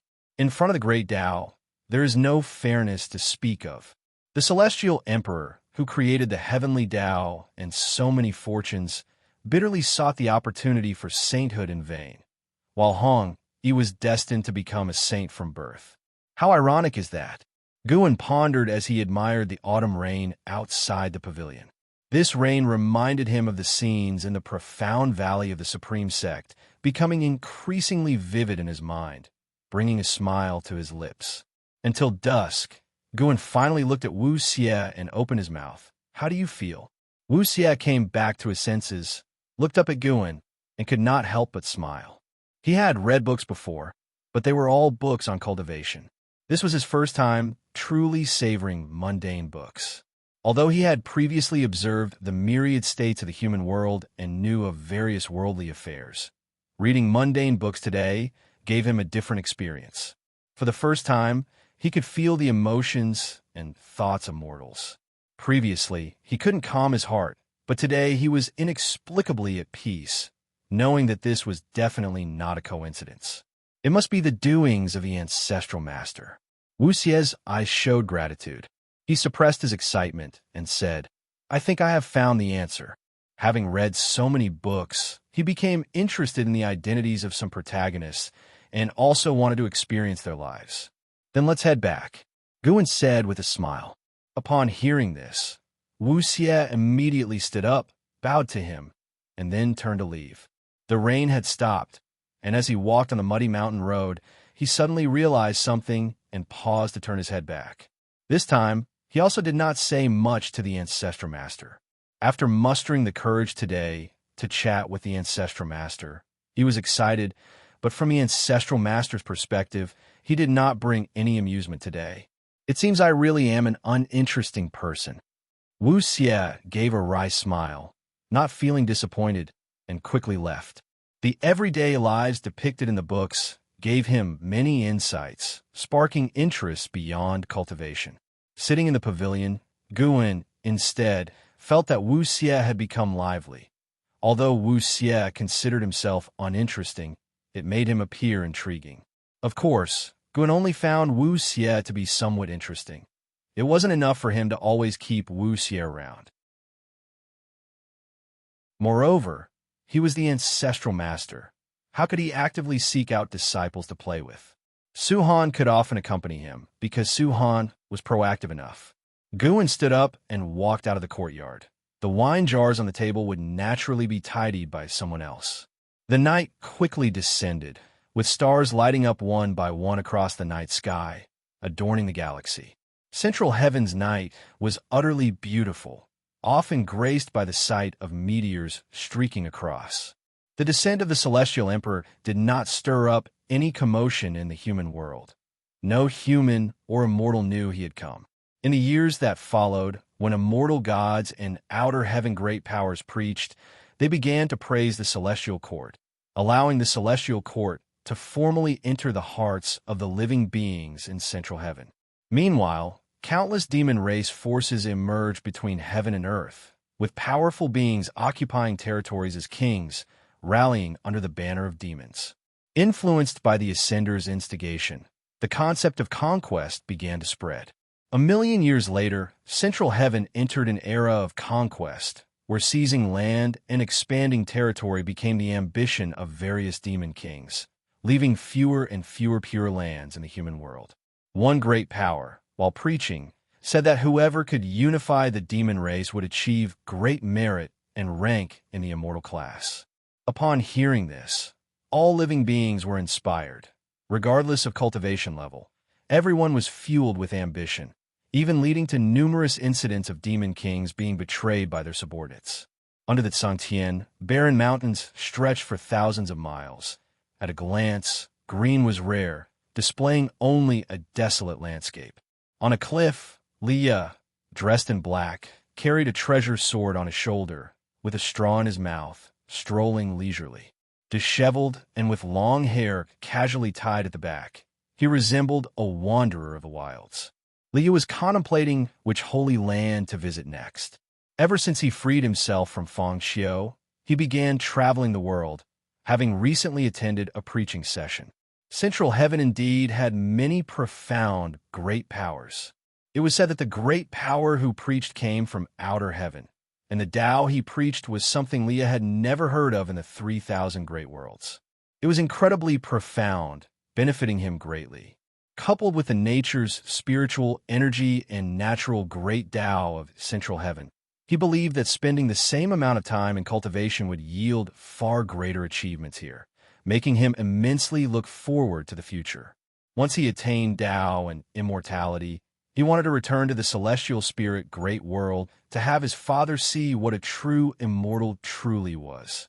As Leah pondered, he suddenly noticed something and squinted, only to see a figure approaching at the end of the cliff.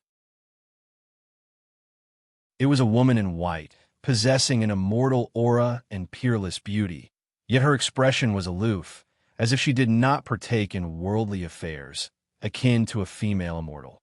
The visitor was none other than Hong Yi. Since parting with Gu and Hong Yi had been in close cultivation, never summoning Gu even when the 10,000-year period arrived. Not long ago, she found the opportunity to break through to become a heaven-opening Daluo immortal. Aware that her upcoming crossing the tribulation would be earth-shattering, she intentionally suppressed it, preparing to find a secluded place to undergo the tribulation. She was not in a hurry. If she couldn't find such a place, she would summon Guan, believing that he would protect her. When Leah looked at her, she paid him no mind. In her eyes, an innate golden immortal was no different than an ant. Neither stopped, maintaining their pace forward. Even as they passed each other, they did not pause. For some reason, once Leo was sure the other party had no intention of acting, he felt a sense of relief. His intuition told him that this woman's cultivation level was unfathomable and not to be provoked. There are indeed many great powers in Central Heaven. Even Junior Brother Gu would act cautiously here, wouldn't he? Thinking this, Leah became even more convinced that Gu and would come to Central Heaven, as it had already displayed the destiny and foundation as the center of the heavenly Tao. From this brief meeting, even though they exchanged no words, Hong Yi's elegance left a deep impression in Li Ya's mind. He had a premonition that when he became a top-tier expert in the world, he and this woman would often cross paths. This filled Li Ya with anticipation. His favorite thing was rising from weakness.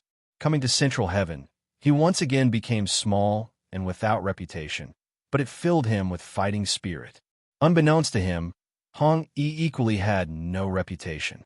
When he was an innate golden immortal, Hong Yi had not been born yet. As Hong Yi was about to surpass the Tai Ching golden immortal, he still remained an innate golden immortal. Meanwhile, on the other side of the human world, in the coastal mountain woodlands, a forest lay slanted and askew, with even smoke and scorched remnants lingering. Zooming in to see, there was a man lying in the pile of scorched wood. His robe had turned into strips, revealing bronze skin underneath. He looked at the sky, expression tense. Why hasn't my body recovered yet? Martial Resolution thought to himself, gritting his teeth, feeling uneasy, fearing that demons would approach, for he could feel the dense demon chi in this area, sending shivers down his spine. If you find any errors, ads pop up, ads redirect, broken links, non-standard content, etc., please let us know report so we can fix it as soon as possible.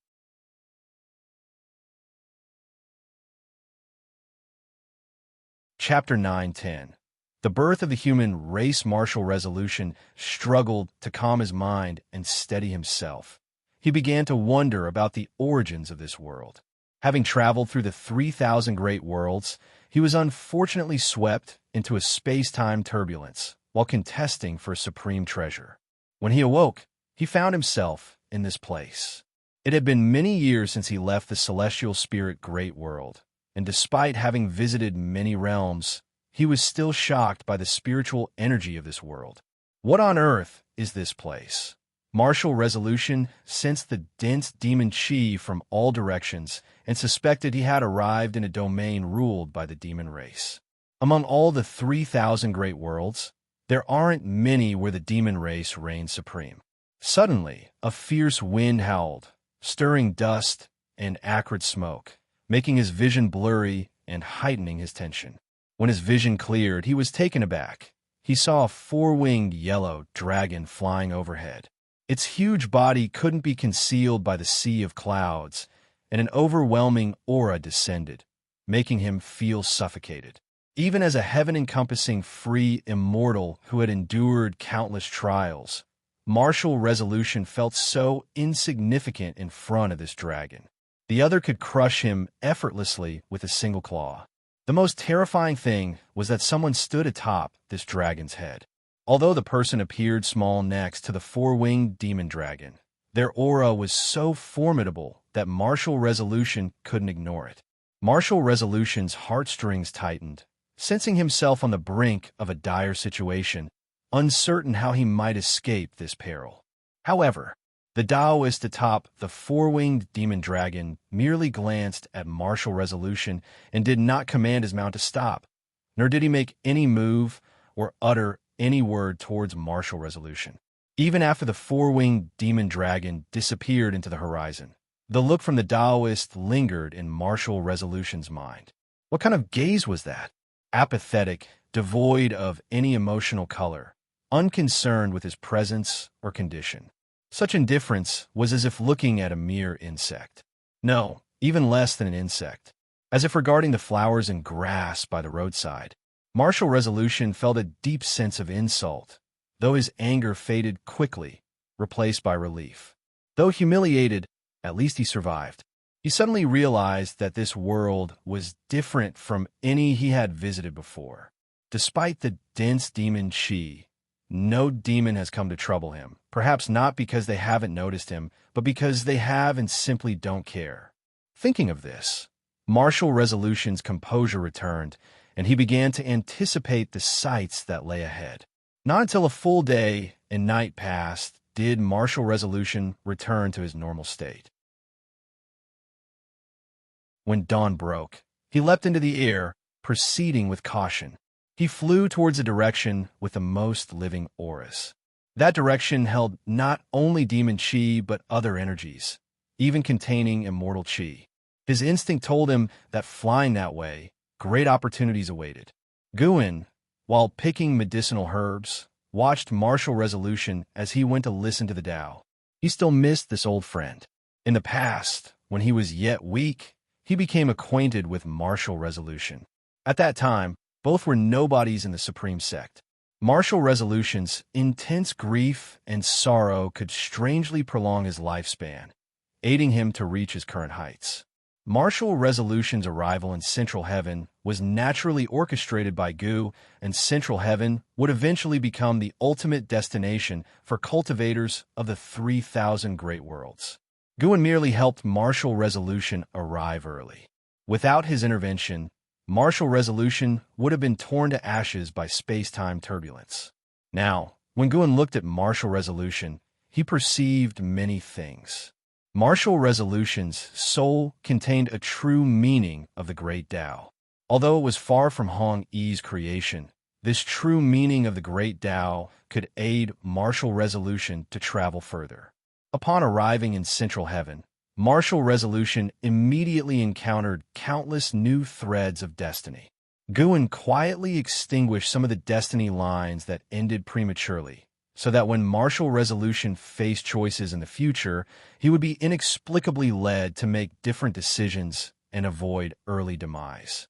After gathering herbs, Guin stretched lazily, exchanged a few brief words with the ghost mother of Ephemera, and left. The ghost mother of Ephemera watched him depart, unaware that he had just altered another's fate during the process. Finished with collecting herbs, Guin walked through the fields, pondering what to do next. Along the way, Guin spotted Wu Xie sparring with a disciple.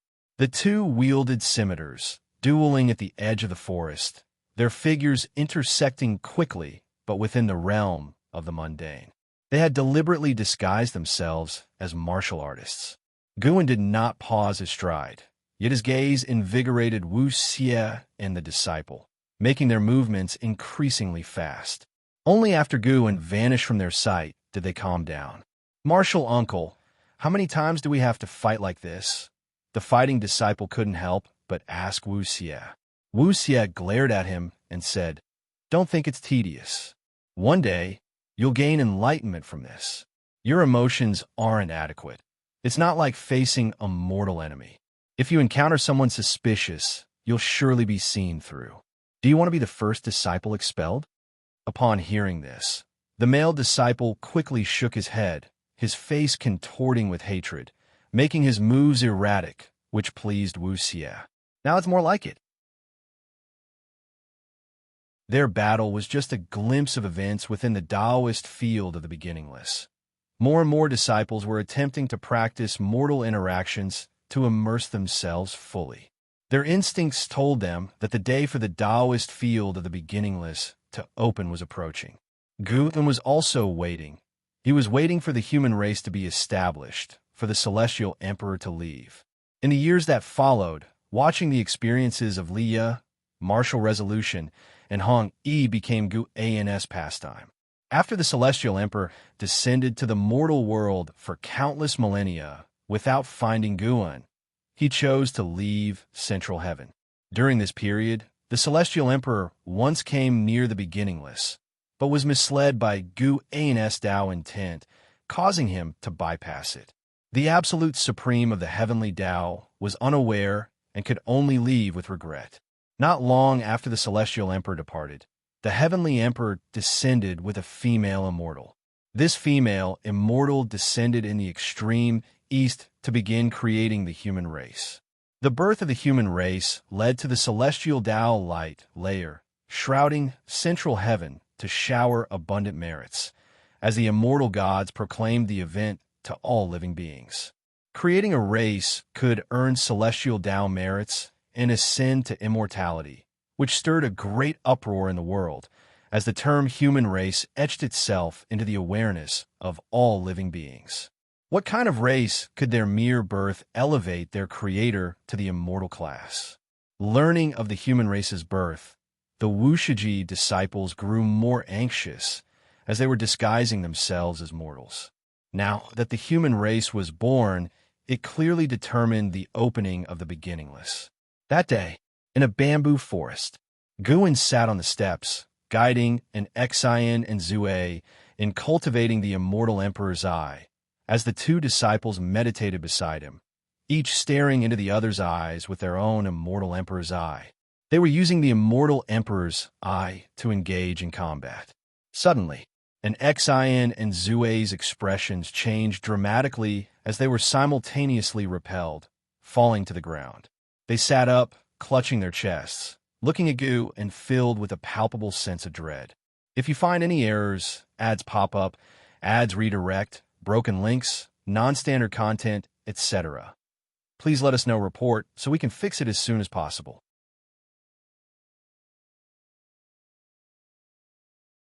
Chapter 911. Central Heaven's strongest in Xian turned her head to look at Guin, trying to calm her emotions. She said, "Master, in Central Heaven, a pair of immortal emperor's eyes has been born." For the first time, Sin felt the malice from another pair of immortal emperor's eyes, which made him uneasy, even though he was already an innate golden immortal. Guin sat on the steps, holding a book in his hands. He casually replied, "If the 3,000 great worlds can bring forth an immortal emperor's eye, why not Central Heaven? Even so, this pair of immortal emperor's eyes feels very sinister to me. It might bring disaster to Central Heaven," an Xian said worriedly. Having been in Central Heaven for so many years, she had gotten used to life here. Although battles occurred frequently, it was more harmonious compared to the Great Thousand World. She didn't want that pair of immortal emperor's eyes to destroy the current peace. Guin glanced at her, saying, "Central Heaven does not belong to you or me, nor even to all living beings. You should understand that, at least for now, all living beings have no autonomy." Hearing this, an Xian fell silent. She understood the implication of her master's words. Central Heaven was created by the Celestial Court, and its evolution is certainly orchestrated by the Celestial Court.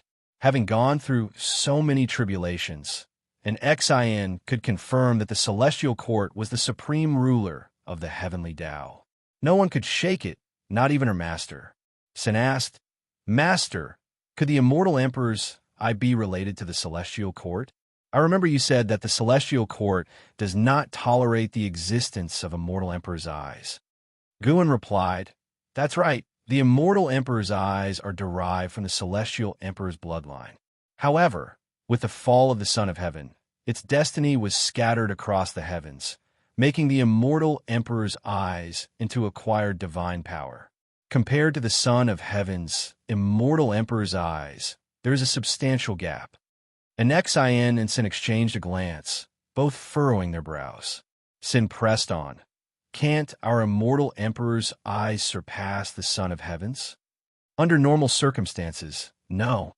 But through my creation, the immortal emperor's eyes can evolve into another type of eye," Guin said with a smile, which immediately made an Xian and Sin's eyes light up. They promptly asked what kind of eye was above the immortal emperor's eyes. Guin opened his eyes, and his pupils transformed into a golden red color. When the absolute void eye appeared, both an Xian and Sin felt a chill down their spines. Their bodies stiffened, unable to move, with an unprecedented feeling of suffocation and fear. What kind of eyes are these? Looking at the absolute void eye, their minds went blank, losing the ability to think. Guin's pupils then changed back to normal, allowing the two to breathe a sigh of relief. Though it was just an instant, the absolute void. I made them feel like they'd walked on the edge of death, unforgettable and leaving them in shock. This is the absolute void I. Its marvels beyond your imagination. It will take you a long time of effort to master it. Guin cast his glance on the book in his hands, giving a brief introduction to the absolute void I. His eyes had already evolved into the extreme demon and immortal pupil, but he could freely transform into the immortal emperor's eye or the absolute void eye, retaining the abilities of both. Absolute void eye, and Xian murmured the name, her eyes filled with excitement. Having studied the immortal emperor's eyes for so many years, she always felt that this divine skill had no upper limit. Upon learning that the acquired immortal emperor's eyes couldn't compare to the innate ones, she was deeply affected. Now that her master had created even stronger immortal emperor's eyes, how could she not be excited? Do the celestial emperor and the sons of heaven possess the absolute void eye? Sin asked nervously. Guin's lips curled up, answering, "Only I have mastered it." Sin became immediately excited, even clenching his fists. And Xian, however, thought a question. She couldn't help but ask, "Master, are your immortal emperor's eyes innate or acquired?" Hearing this, Sin also looked curiously at Guin and rolled his eyes, responding in exasperation. "I'm no son of heaven. I could be called a fellow Taoist with the celestial emperor." Sin stared, asking, "If that's the case, why do you hide here, and why dare those immortal gods attack you?" "Because I'm boasting. Must you ask so persistently? Can't you give your master a little dignity?" Guin huffed, causing Sin to scratch his head awkwardly. And Xian didn't think too much about it. She asked Guin, "Master, to what realm must I cultivate to practice the absolute void eye?" "Reach Dao Extreme Dao Yuo, Immortal first, and well see." Guin said casually, his words like a cold bucket of water, dousing their excitement. And Xian and Sin exchanged a look, then each sat down in meditation, continuing their cultivation. They no longer used the immortal emperor's eyes to spar, but recalled the sensations that the absolute void I had brought them. When I master the absolute void eye, perhaps I'll be able to catch up with Master, at least glimpse his realm. And Xian thought, her heart filled with determination. She admired and respected Master the most, and catching up with him was her greatest wish. For this, she would remain unwavering, not confused, nor swayed by others or affairs. Sin, on the other hand, did not think that deeply. He simply desired the power of the absolute void eye. And Xian and Sin's premonition was correct. Thousands of years later, while the living beings of the world were still vying for dominance, the immortal emperor's eye emerged out of nowhere. This pair of eyes consumed the mana of living beings, rapidly growing stronger, causing fear among all. The immortal emperor's eye originated from a human race. Shortly after their emergence, they struck terror into all beings, casting a shadow over this land. As dusk fell upon the world, the hills and fields were covered with red flowers. Martial Resolution walked through the sea of flowers, captivated by the breathtaking scenery surrounding him. "The spiritual energy here is so unique," Martial Resolution muttered to himself, his steps never ceasing. He had been in Central Heaven for some time. He had listened to great powers preaching, and upon hearing that he had arrived at the future Heavenly Tao Center, he was thrilled, seeing it as a massive opportunity. Perhaps when he returned to the 3,000 Great Worlds, he would surpass all his old acquaintances, including that once unrecognizable old friend. For this reason, he aimed to grow stronger, seizing every chance. This time, he had come to this place seeking an ancient, true immortal.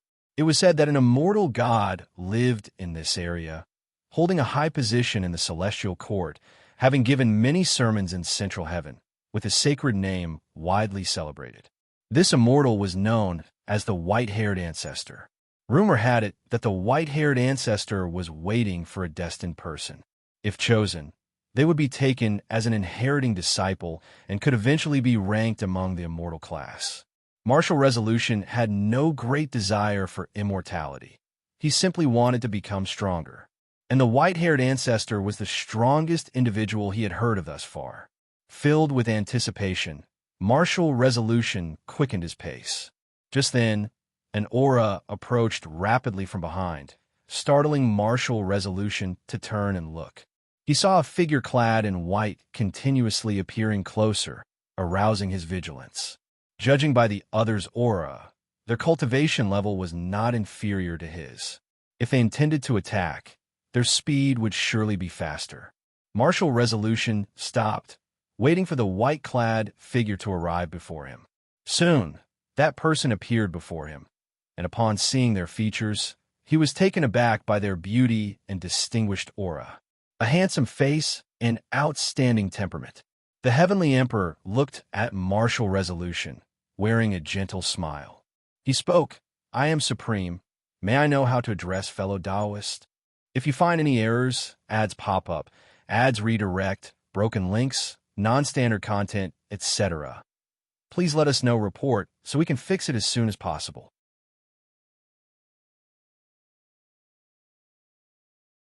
Chapter 9:12. Supreme and Shock Supreme? Such an arrogant title. Martial Resolution thought to himself, then cupped his fists and greeted, "My name is Martial Resolution.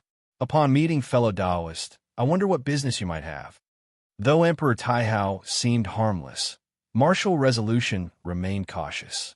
Emperor Taihao smiled and said, "I observe that your cause and effect seem to originate from the Celestial Spirit Great World. I have also been to the Celestial Spirit Great World, having ascended here thousands of years ago." Upon hearing this, Martial Resolution was secretly startled. The fact that the other could see through his cause and effect indicated a cultivation level stronger than his own. Feigning surprise, he asked, "Fellow Taoist has actually been to the Celestial Spirit Great World. When was it, if I may ask?" Emperor Taihao sighed and said, "It was during the Immortal Demon War when I fled there." Hearing these words, Martial Resolution fell silent. He had experienced that catastrophe. While the Celestial Spirit Great World narrowly escaped disaster, many other great thousand worlds suffered immensely. In this sense, the person wasn't lying, for during that time, the Celestial Spirit Great World was indeed a rare sanctuary. "Are you also seeking the white-haired ancestor?" Emperor Taihao shifted the subject and asked curiously. Martial Resolution nodded and said, "Having ascended to this realm, one must seek immortal fate. I heard the white-haired ancestor awaits a destined one, so I thought I might try." Emperor Taihao laughed. "How coincidental, so am I. Why don't we partner up and journey together, and chat along the way? After ascending for such a long time, meeting a kindred spirit fills my heart with joy." Martial Resolution hesitated for a moment, then nodded in agreement. Thus, the two set off together. Emperor Taihao was adept at conversation. Every question Martial Resolution asked would receive a response, followed by a related inquiry from Emperor Taihao. Before reaching the white-haired ancestor's dojo, Martial Resolution already had a sense of regretting not meeting sooner. Emperor Taihao reminded him of Guwen, evoking memories of their long-ago acquaintance. Who knew after so many years he could still find such a soulmate? Several hours later, the two entered a valley where the flowers and plants started exhibiting different colors, still vibrant. They stopped talking and focused their gaze on the colorful surroundings. The white-haired ancestor is the celestial Tao Venerable of the Celestial Court. In the 3,000 great worlds, you won't encounter her. If you came to Central Heaven a few eras later, you likewise wouldn't have the chance to meet her. This is our best opportunity. Even if we fail, just seeing the Supreme's true form would leave no regrets in this life. Emperor Taihao spoke with a peculiar tone, which fell upon Martial Resolution's ears as longing for the Celestial Tao Venerable. Celestial Tao Venerable? It was the first time Martial Resolution heard this title. To be named Supreme must mean this white-haired ancestor holds a high status in the Celestial Court. perhaps comparable to the ancestor Master Wushi's status in the celestial spirit great world. The ancestor of the immortals sounds immensely powerful. Martial Resolution's gaze became passionate. If he could obtain the white-haired ancestor's inheritance, he could surely achieve enlightenment and fulfill all his prior desires. Meanwhile, at the top of a nearby mountain, Guin, clad in an azure robe, was gazing down upon them. Neither Martial Resolution, nor Emperor Taihao, nor the white-haired ancestor hidden in the depths of the valley sensed Guin's presence. As long as Guin wished, they wouldn't see him even if standing right before him. Guin looked at Emperor Taihao with some pity in his heart. This son of heaven, possessing the greatest talent, would die in central heaven. And Xian and the Sin sensed the immortal emperor's eye that originated from Emperor Taihao's immortal emperor's eye. The celestial emperor helped him restore the power of the immortal emperor's eye, allowing him to absorb mana from every living being to grow stronger. Later, he would engage in a decisive battle with Emperor Taihao in this realm. Before that, he needed to become the most wicked being so that Emperor Taihao could become the savior.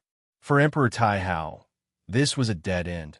His only chance of survival was defeating Emperor Taihao to once again be the most qualified son of heaven to succeed the celestial emperor. It was a very tragic path, gambling on the fact that the celestial emperor wasn't deceiving him. In truth, Emperor Taihao didn't trust the celestial emperor, hence he wished to enjoy his last moments. Guin turned to look towards the valley. He saw the white-haired ancestor sitting under a peach tree, playing the zither, yet no sound emanated. The first time seeing the white-haired ancestor was at the endless Dao mountain, where Guin went to listen to the Dao. Now meeting the white-haired ancestor again, Guin felt a different sentiment in his heart. After several 100 million years, the white-haired ancestor was still at the late-stage Taoist Great Luo immortal realm in cultivation. This was the true situation of immortal cultivation. Seeing her increased Guin's appreciation for what he currently possessed. Having cultivated to this realm, is escape still impossible? Celestial Tao Venerable. Guin thought to himself, observing how the white-haired ancestor had become embroiled in the struggle between Emperor Taihao and the Celestial Emperor. The white-haired ancestor chose to support Emperor Taihao solely because Emperor Taihao's master was her grand disciple. Over the long years, Emperor Taihao's master had already fallen into chaos, yet this sentiment remained. Unfortunately, the white-haired ancestor would never have imagined that the so-called Emperor Taihao was actually the true body of the Celestial Emperor. It's not just her. All immortal gods in the Celestial Court wouldn't imagine. Every time the Celestial Emperor changes identity, he leaves no traces. Those immortal gods who knew the truth no longer exist. Guin came this time intending to assist Martial Resolution. Since the white-haired ancestor was destined to die, he chose to strengthen his old friend. According to the original fate, Martial Resolution did not earn the white-haired ancestor's trust. Instead, it was Emperor Taihao who stayed. Many years later, when Martial Resolution, along with great powers worldwide, campaigned against the human race led by Emperor Taihao, seeing him again shocked Martial Resolution. He never expected such a close friend would tread such an intensely wicked path. Under Guin's watchful eyes, Martial Resolution and Emperor Taihao entered the valley and met the white-haired ancestor. Facing this celestial Tao Venerable, Martial Resolution was quite nervous, whereas Emperor Taihao appeared very composed. The white-haired ancestor was indeed waiting for Emperor Taihao. However, since Martial Resolution came, she symbolically issued a test, asking both to comprehend a great cauldron. Guin silently aided Martial Resolution with Tao intent, enabling him to first comprehend the secret technique within the cauldron, surprising the white-haired ancestor. Though surprised inwardly, the white-haired ancestor remained outwardly calm, as if she had predicted this outcome. Before Emperor Taihao awoke, she accepted Martial Resolution as a disciple. The process was clean and swift.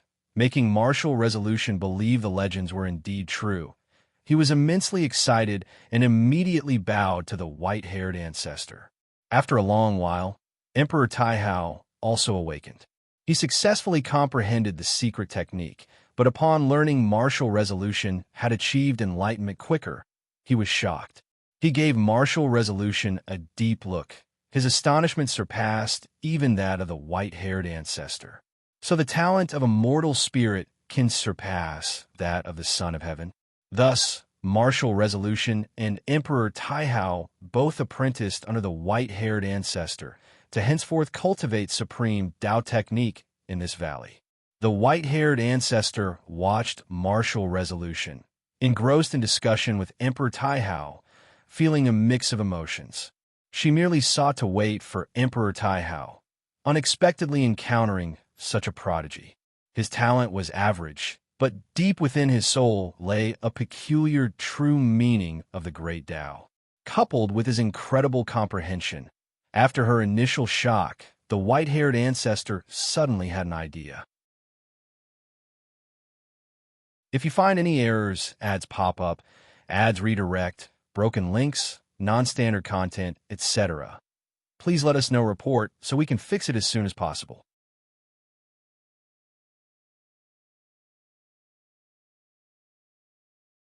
Chapter 913. Hongmeng creation. After 3,000 years of cultivation at the white-haired ancestor's dojo, the heavenly emperor roamed the world once more, wildly absorbing living beings' cultivation levels. Those beings did not die after being deprived, but without cultivation in the middle heaven world, it was almost equivalent to a death sentence. As the heavenly emperor grew stronger, the various overlords of the world began to feel uneasy. They joined forces in an attempt to eliminate the heavenly emperor, but were repeatedly defeated. Meanwhile, the heavenly emperor cemented his fearsome reputation. Supreme demon god, his demonic might engulfed the world, leaving all beings anxious. With this great battle, even the Wushiji disciples learned of the supreme demon god's existence. The Wushiji disciples never expected that the human race in Central Heaven would be the first to initiate catastrophe in this world. In the celestial spirit great world, the human race was always the protagonist and savior in their understanding. In private, they discussed this matter, feeling that Central Heaven had become more dangerous than the celestial spirit great world. Time flew by. 7,000 years quickly passed. That year, within the valley dojo of the white-haired ancestor, Wu Ju, dressed in blue, bowed to the white-haired ancestor, knocking his head 3 times on the ground. The white-haired ancestor sat under the peach tree, her expression indifferent, her gaze falling upon Wu Ju without a ripple. Once Wu Ju stood up, the white-haired ancestor finally spoke. The Taoist technique I have imparted to you originates from chaos. My ancestor traveled through chaos and received a legacy. The cultivation technique and divine skills you have learned are imbued with the creations of the great Tao. In the future, you may surpass me. Central Heaven is a new world. The order has yet to be established. I hope you think carefully about your actions, lest you find yourself in an irreparable situation. I will not lend you a hand. Wu Ju immediately replied, Master, rest assured, I will not cause trouble for you in the future. The white-haired ancestor closed her eyes, indicating that it was time for Wu Ju to leave. Wu Ju hesitated for a moment, then asked, Master, does the Supreme have some mission? Why did he leave so hastily before? You seem somewhat displeased with him.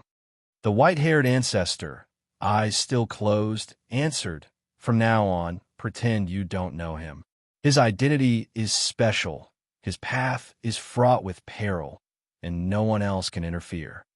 Hearing this, Wu Ju felt confused, but suppressed his speculations, turning and leaving. He looked towards the celestial vault beyond the valley, feeling that everything had changed. Perhaps I can really make a name for myself in this world. Wu Ju thought of his abilities, feeling exhilarated. He was already looking forward to the journey ahead. Unbeknownst to him, the white-haired ancestor was watching him from behind. comprehension even greater than the heavenly emperors. Could you be the variable the ancestor mentioned? The white-haired ancestor's eyes sparkled with unusual luster, filled with expectations for Wu Ju's future. She originally planned to fully support the heavenly emperor, but Wu Ju's appearance made her reconsider. At the very least, there was no need to risk everything. The struggle for the singular position of the heavenly emperor was too dangerous. Unless there was no other choice, it was best not to get involved. Elsewhere, Guan, fishing by the lake, smiled. He saw that the white-haired ancestor's fate had changed, indicating she no longer intended to support the heavenly emperor. This was reciprocation for the teachings she once imparted. Guan thought while looking at the lake. His intention was to help Wu Ju, and by doing so, he incidentally also helped the white-haired ancestor. This was a win-win situation, and he didn't mind the trouble, nor did he fear future changes. As for the heavenly emperor, he had no intention of involving himself with him. Setting down his fishing rod, he stretched his neck, the reflection in his eyes showing scenes of the underworld. Zhang Buku and Suyu were advancing, intending to utilize reincarnation to travel to Central Heaven. With more old friends coming to Central Heaven, Guan grew more eager for the future. Not just old friends from the celestial spirit great world, but also some he had met in the lifespan reincarnation were coming to Central Heaven. These old acquaintances he befriended in the past had now become great powers, coming to Central Heaven to break through their own limits. Guan once more looked at the heavenly Tao, where countless cosmic planes were weaving lines of destiny, with Central Heaven at the center. Suddenly, he noticed that the fortune of Central Heaven had changed slightly. He focused on sensing it. Mysteriously, he captured a will. This will was dispersed throughout the heavenly Tao, ubiquitous, watching over the masses, brewing a powerful force. The will of the celestial emperor. Though Guan had observed the heavenly Tao before, it was his first time capturing the celestial emperor's will pervading the entire heavenly Tao. What was the celestial emperor up to? He felt the celestial emperor's will probing even into the underworld. Was it searching for him? Guan was curious and saw this as a good opportunity, so he decided to observe the celestial emperor's will. Soon, his consciousness intruded into a fragment of memory. A great hall, where the celestial emperor stood unmoving. Above, the dark red void churned with nebulae, resembling demon gods. In front of the celestial emperor, 3 stone pillars stood, above which hovered a massive star like the sun, within which an eye moved, as if it resided in another world, spying on the universe where the celestial emperor resided. The current celestial emperor was young, much like the heavenly emperor, devoid of any domineering aura. He gazed at the eye within the solar star, brows furrowed. "My creation will doom me?" the celestial emperor asked coldly. Next, a hoarse voice replied, "That's right.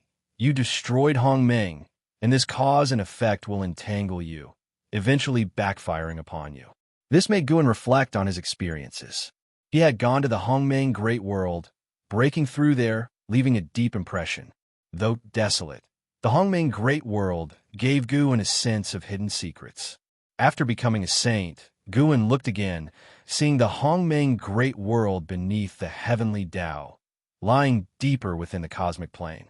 In terms of size, Hongmeng was even larger than the entire range of the heavenly Tao, like an abyss giant mouth beneath the heavenly Tao, ready to swallow it at any moment. However, the Hongmeng Great World hid no saints or supreme emperors of merging Tao, only a few lingering souls lurking in the shadows, or faint wills waiting to be born. Could the founding of the heavenly Tao be related to the Hongmeng Great World? Guan grew interested. Is Hongmeng truly so terrifying? The celestial emperor asked, tinged with doubt. The hoarse voice continued. Hongmeng's history predates chaos itself. In past eras, beings as powerful as you were born there, yet Hongmeng persists, never entirely swallowed by chaos. Surely, that's not mere coincidence. The celestial emperor fell silent again. Guan became interested in the eye, but he could not perform cause and effect deduction on it within this memory fragment. The memory was simply too ancient, appearing before the birth of the heavenly Tao, making it difficult to estimate this entity's cultivation level. If you find any errors, ads pop up, ads redirect, broken links, non-standard content, etc., please let us know report so we can fix it as soon as possible.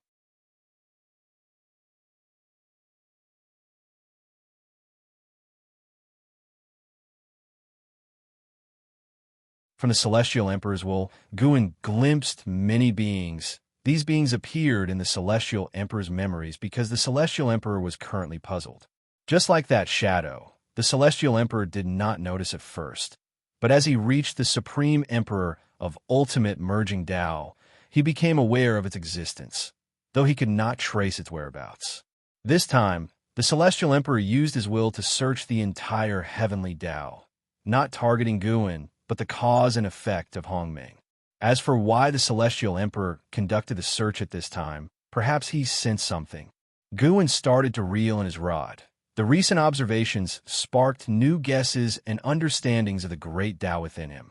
He was now very interested in Hongming, for the Celestial Emperor ironically could create the heavenly Tao seemingly by leveraging the cause and effect of the Hongming Great World. He hesitated about whether to take a trip to the Hongming Great World. While the Celestial Emperor might not perceive the existence of the Hongming Great World, he could step directly into it. Forget it. Better not go. Focus on becoming stronger himself. Guin could see a long future for the heavenly Tao. As long as the future could be seen, it meant there was no calamity that could threaten him. He would not settle for the primordial Tai, true saint realm.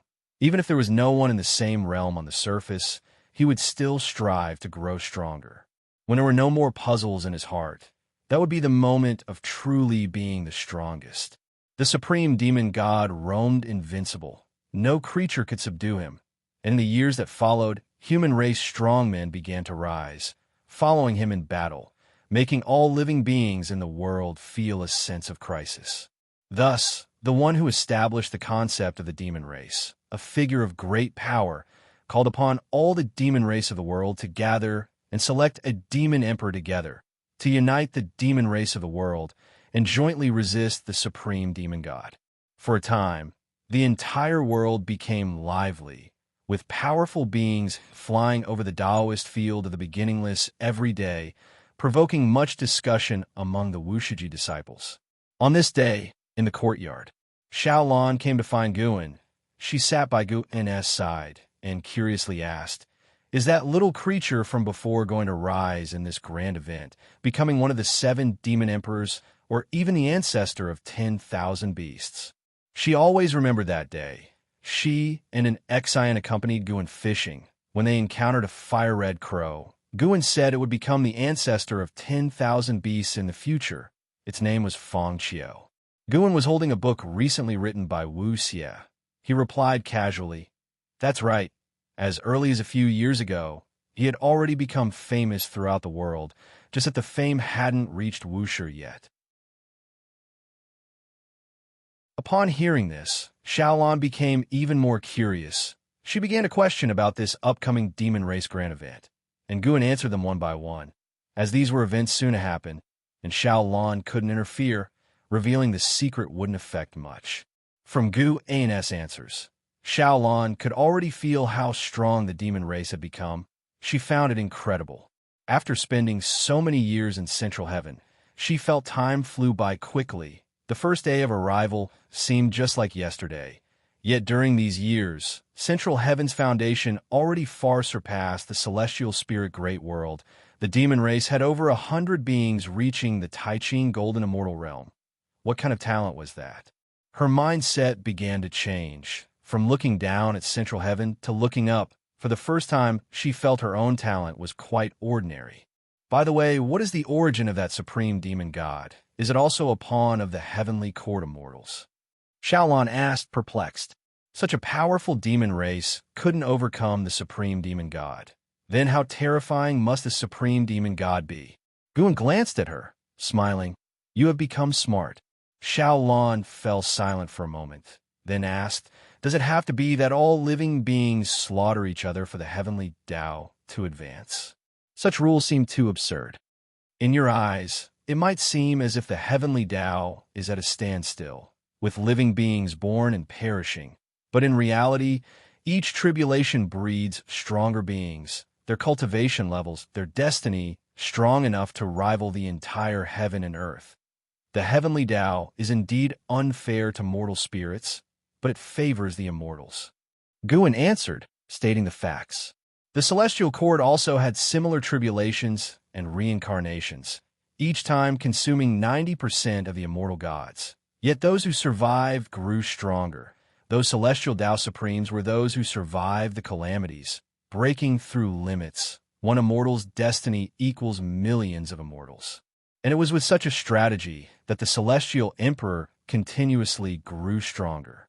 However, such a strategy also had limits, and now the celestial emperor was aware of a bottleneck, wanting to change the heavenly Tao.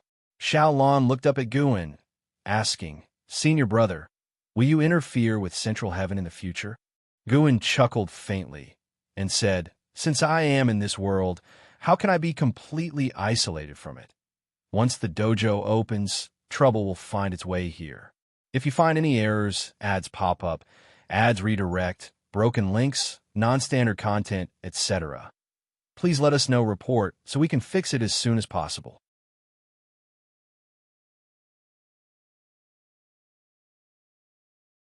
Chapter 9:15.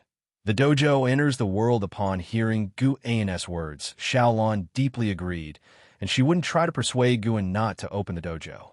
All living beings must integrate into the world.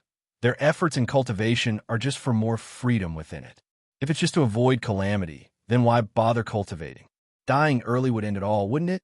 The Wushiji disciples fear being expelled from the sect, yet they also eagerly anticipate the day the dojo opens, wanting to witness Central Heaven with their own eyes.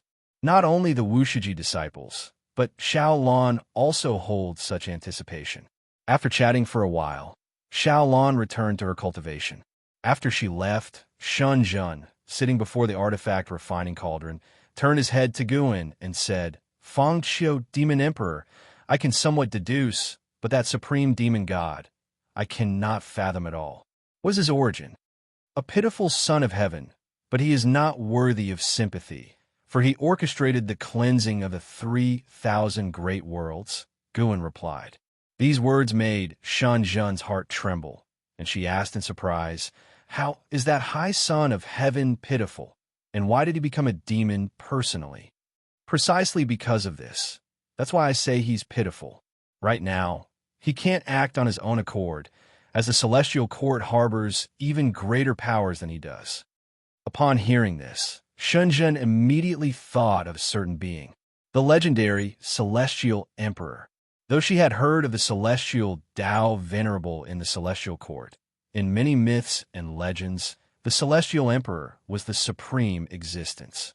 Shunjun clicked her tongue in wonder, realizing that the internal struggle within the celestial court was no simpler than those among mortal spirit forces. The last time she heard from Guin, that son of heaven held the reign in the celestial court, yet in the blink of an eye, he fell to the human world as a demon, descending from the heavens to the mundane world. Becoming a demon does not have a good end. Even if Shunjun believed the immortal gods were hypocritical, she trusted that the celestial court would always uphold the principle that evil does not triumph over good. Shunjun stopped questioning and continued her enlightenment. The Taoist field of the beginningless was tranquil and harmonious, yet the outside world ebbed and flowed. The demon race summit proceeded smoothly, ultimately selecting the 7 demon emperors, who together discussed the future of the demon race, quickly deciding to campaign against the supreme demon god. However, the supreme demon god was not alone. Besides the human race supporting him, there were numerous powerful beings. As he grew stronger, more beings followed him, gradually forming a great force. In such a context, the human race rapidly rose as well, their reproduction abilities incredibly formidable. Their offspring's talents were all exceptional, born with the innate Taoist body that all beings longed for. The body of the human race was called the innate Taoist body. As all beings cultivated, they would evolve into the innate Taoist body. Because of this, the human race was so extraordinary. They were created by the celestial emperor based on the innate Taoist body, born with great fortune. Humans of central heaven were without lifespan limits, making them even stronger. Several thousands of years passed again. On this day, Enzazai brought news to all the disciples. The ancestor plans to deactivate the dojo. This news excited all the disciples. They could understand why the dojo was being deactivated. The spiritual energy and Tao intent within the dojo were too dense, and once outsiders set foot in it, they would sense something extraordinary here. Even if they disguised themselves as mortals, outsiders wouldn't believe it. Simultaneously, Enzazai also informed them of the upper cultivation levels set by the ancestor, forbidding anyone to exceed the free immortal cultivation level. Such cultivation level in the Great Thousand World wasn't very low, but in central heaven, it truly was just mortal. At noon, Guin stood on the cliff of the mountain of no end, gazing at the celestial vault. He was looking at the palace of the pole star in the celestial court. He chose this time to open the dojo because the celestial emperor was about to enter the reincarnation period. Heavenly Emperor Taihao was not merely a clone. To make the cause and effect and destiny completely different, Heavenly Emperor Taihao was essentially the son of the celestial emperor. The celestial emperor needed time to fully transfer his realm and soul into Heavenly Emperor Taihao. Guin saw that even if Heavenly Emperor Taihao became the celestial emperor, he wouldn't fully inherit the celestial emperor's memory, requiring long years for integration. To him, this period was too long, yet to the celestial emperor, it was insignificant. Of course, if the heavenly Tao encountered issues during this process, the celestial emperor could directly return. Taking advantage of the celestial emperor being occupied with reincarnation, Guin could finally breathe some fresh air. Suhan arrived beside Guin, excitedly asking, "Ancestor, if beings enter our territory and provoke us, can we retaliate?" Guin kept his eyes fixed on the celestial vault and softly replied, "Of course you can. If any outsider stirs trouble, you may act according to the situation. I won't blame you for it." Upon hearing this, Suhan instantly beamed with joy, thanked Guin, and then turned to leave, ready to spread the news to all disciples. Guin continued to stare at the celestial vault, waiting until nightfall, with billions of stars adorning the sky, beautiful as a painting. When he turned around, the moon set and the sun rose, heralding a new day. All disciples were making preparations, looking forward eagerly. A year later, at the break of dawn, the spiritual energy of the Wuxia Dao field began to sink, quickly alerting all the disciples. The disciples emerged from their buildings. To welcome central heaven, they abandoned their cave mansions and constructed pavilions, even towns, resembling a dynasty. Once the dojo was thoroughly closed, the disciples began their activities. Guin allowed them to wander and reside on this continent, but forbade them from going to sea. The disciples departed in groups. Even if they could not leave the continent, they were full of anticipation. Even an Xian and Shenzhen descended the mountain. Guin stood on the mountain, watching the disciples explore with excitement, a smile appearing on his face. He understood the disciples were stifled for too long. He often snuck out, but the disciples couldn't, so it was quite hard on them. Yet this was their own choice. He wouldn't alter his attitude because of it. Guin noticed that on a nearby mountain, Fairy Yaoxian was also gazing into the distance. Seeing this lady, the memories of the Emperor of Eternal Life unavoidably surfaced in Guin's mind. Previously, he revisited the road of reincarnation with the identity of Ji, and he suddenly thought, should he let the Emperor of Eternal Life tread it once more? To see if the Emperor of Eternal Life could create an extraordinary life in Central Heaven. But now Central Heaven wasn't strong enough. Once the Emperor of Eternal Life reached the realm of the heaven-opening Daluo Immortal, it would attract the gaze of immortal gods. Guan did not continue to stare at Fairy Yao Xian, but, after a moment, turned around and returned to his house. Even Shun Jun had left, allowing him to enjoy some solitude. After the dojo closed, no spirits from Central Heaven rushed over, because Central Heaven was indeed too vast. During the wait, the disciples' excitement gradually subsided. After waiting for 120 years, someone finally reached this continent. A man in a Taoist robe, riding a banana leaf, crossing the sea to arrive. He was a human race cultivator, with cultivation at the profound Yuan-free immortal realm. Such cultivation was not strong in Central Heaven, but also not the weakest. Upon discovering that this continent hid many beings, he developed a keen interest in it.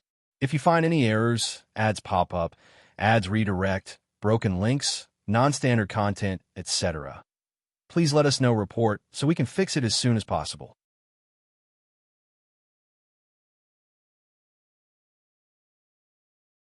Chapter 916. The variable from Earth. Someone is coming. Before the Taoists set foot on the continent where Wushi was located, all the Wushiji disciples sensed it. They were quite excited, but did not go to greet him. Instead, they took their respective positions, waiting for the first test. Guan was practicing Tai Chi in the courtyard, wearing loose white clothes, feeling leisurely and content. Shun Jun, for once, was not sitting in front of the artifact refining cauldron. She stood aside, watching Guan practice, and curiously asked, "What kind of connection will this newcomer have with Wushi?" She could deduce the past of beings with higher cultivation levels than herself, but couldn't predict the future of Wushi. She saw the Taoist's past in her mind, yet couldn't foresee his future with Wushi. The future of the Taoist seemed missing a piece, making his future complex and intertwined. "Wouldn't it be more interesting to see for yourself?" Guan replied casually with a calm tone, seemingly uninterested in the Taoist. In fact, he was indeed not interested, not even thinking of meeting the person. His arrival merely symbolized that Wushi was about to merge into Central Heaven. More interesting people would come to Wushi in the future, and Wushi would also provide opportunities for some cultivators, making them figures of world renown. Overall, Wushi would bring many possibilities. Guan was quite open about this, only requiring his disciples not to reveal their identity as Wushiji disciples. Central Heaven is not simple. There are immortal gods watching from above. So Guan's Tao intent enveloped the continent, allowing the disciples' Qi concealment techniques to escape the scrutiny of immortal gods. Seeing Guan's demeanor, Shunjin knew he was completely uninterested in the visitor. She rolled her eyes and smilingly asked, "Will you take in disciples in the future? Everything has its own destiny." Guan answered nonchalantly. "Destined by whom?" Shunjin almost blurted out, but she knew Guan would never admit it.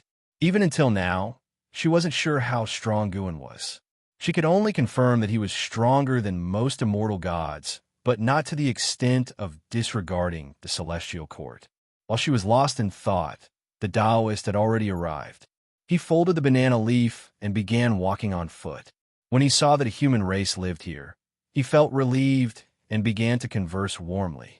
Through this Taoist, the Wushiji disciples could also learn about the current situation of the human race. The human race cultivates the fastest in the world, but because it's too fast, crossing the tribulation is more challenging than for other beings. Now, with the presence of the supreme demon god, survival has become even more difficult for humanity. This Taoist disliked the actions of the supreme demon god, so he left the human race to live alone. However, wherever he went, other beings either fled in panic or hunted him. Eventually, this Taoist chose to stay on the continent, which increased the pressure on the Wushiji disciples. They initially thought this person was just a passerby, but never expected him to stay.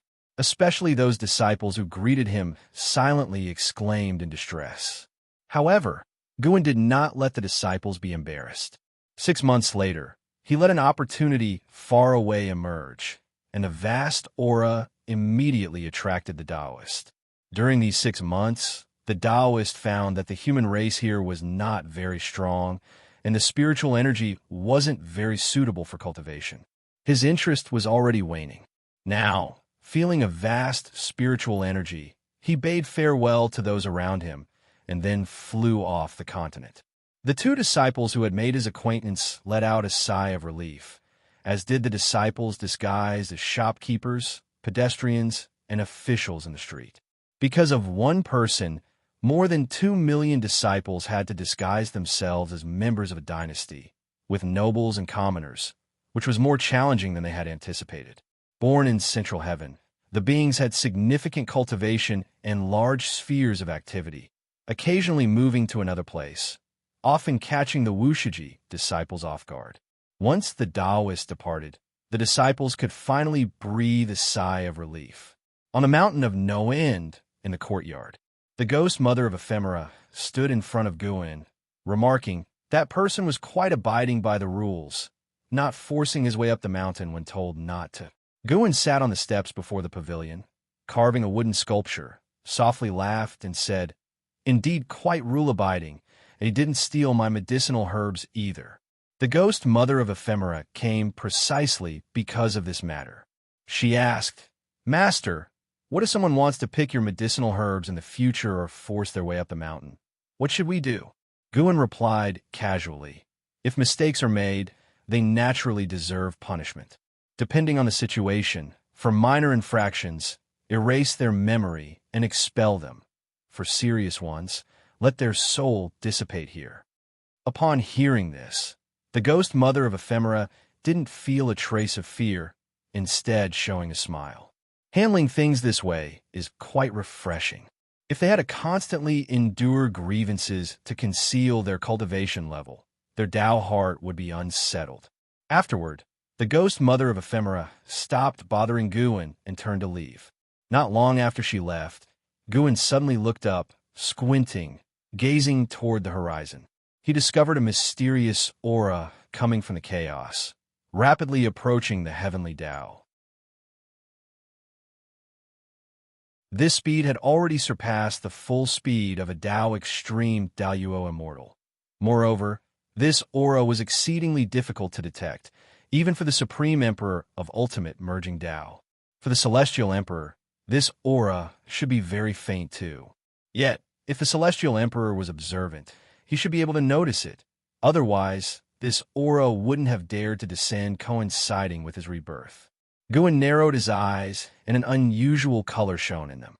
That is, in Guin's pupils, a meteor was reflected, a meteor shining with azure light, traveling across the void. Upon closer inspection, within the azure light were actually 3 train carriages. These were the carriages of a high-speed rail from Earth, containing dozens of mortal auras. Most of these mortals were sleeping with their eyes closed. A few were holding mobile phones, reminding Guin of his past life. The clothing of these people, as well as their phone models, were very similar to what he used to know before his death in his previous life, at least recognizable to him. What on earth? Where did these people come from? Judging by their state, they seemed unaware that the carriages were moving through the universe, as if they were resting in the night.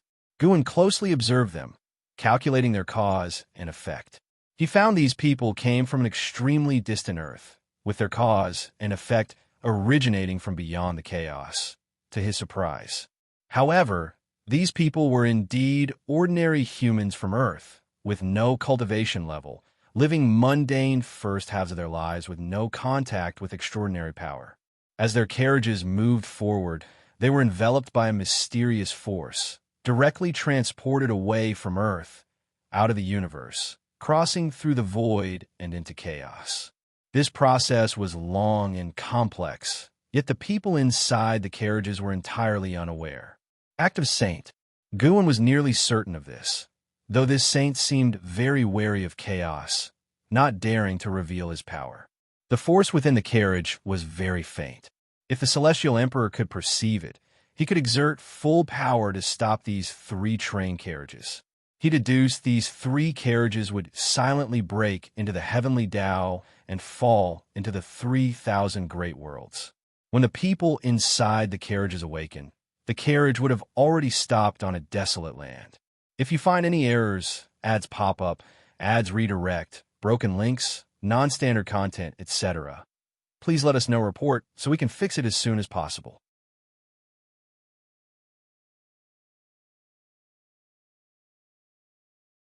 Chapter 917. Great Infinite Demon Ancestor Gu and was very interested in the mastermind behind the 3 train cars. He no longer fixed his gaze on those train cars, but instead turned his eyes towards the distant Earth. Before this, he was uncertain about how vast the chaos was, but now he could be sure that these 3 train cars flew in from somewhere outside the chaos. What kind of force orchestrated all of this, and for what purpose?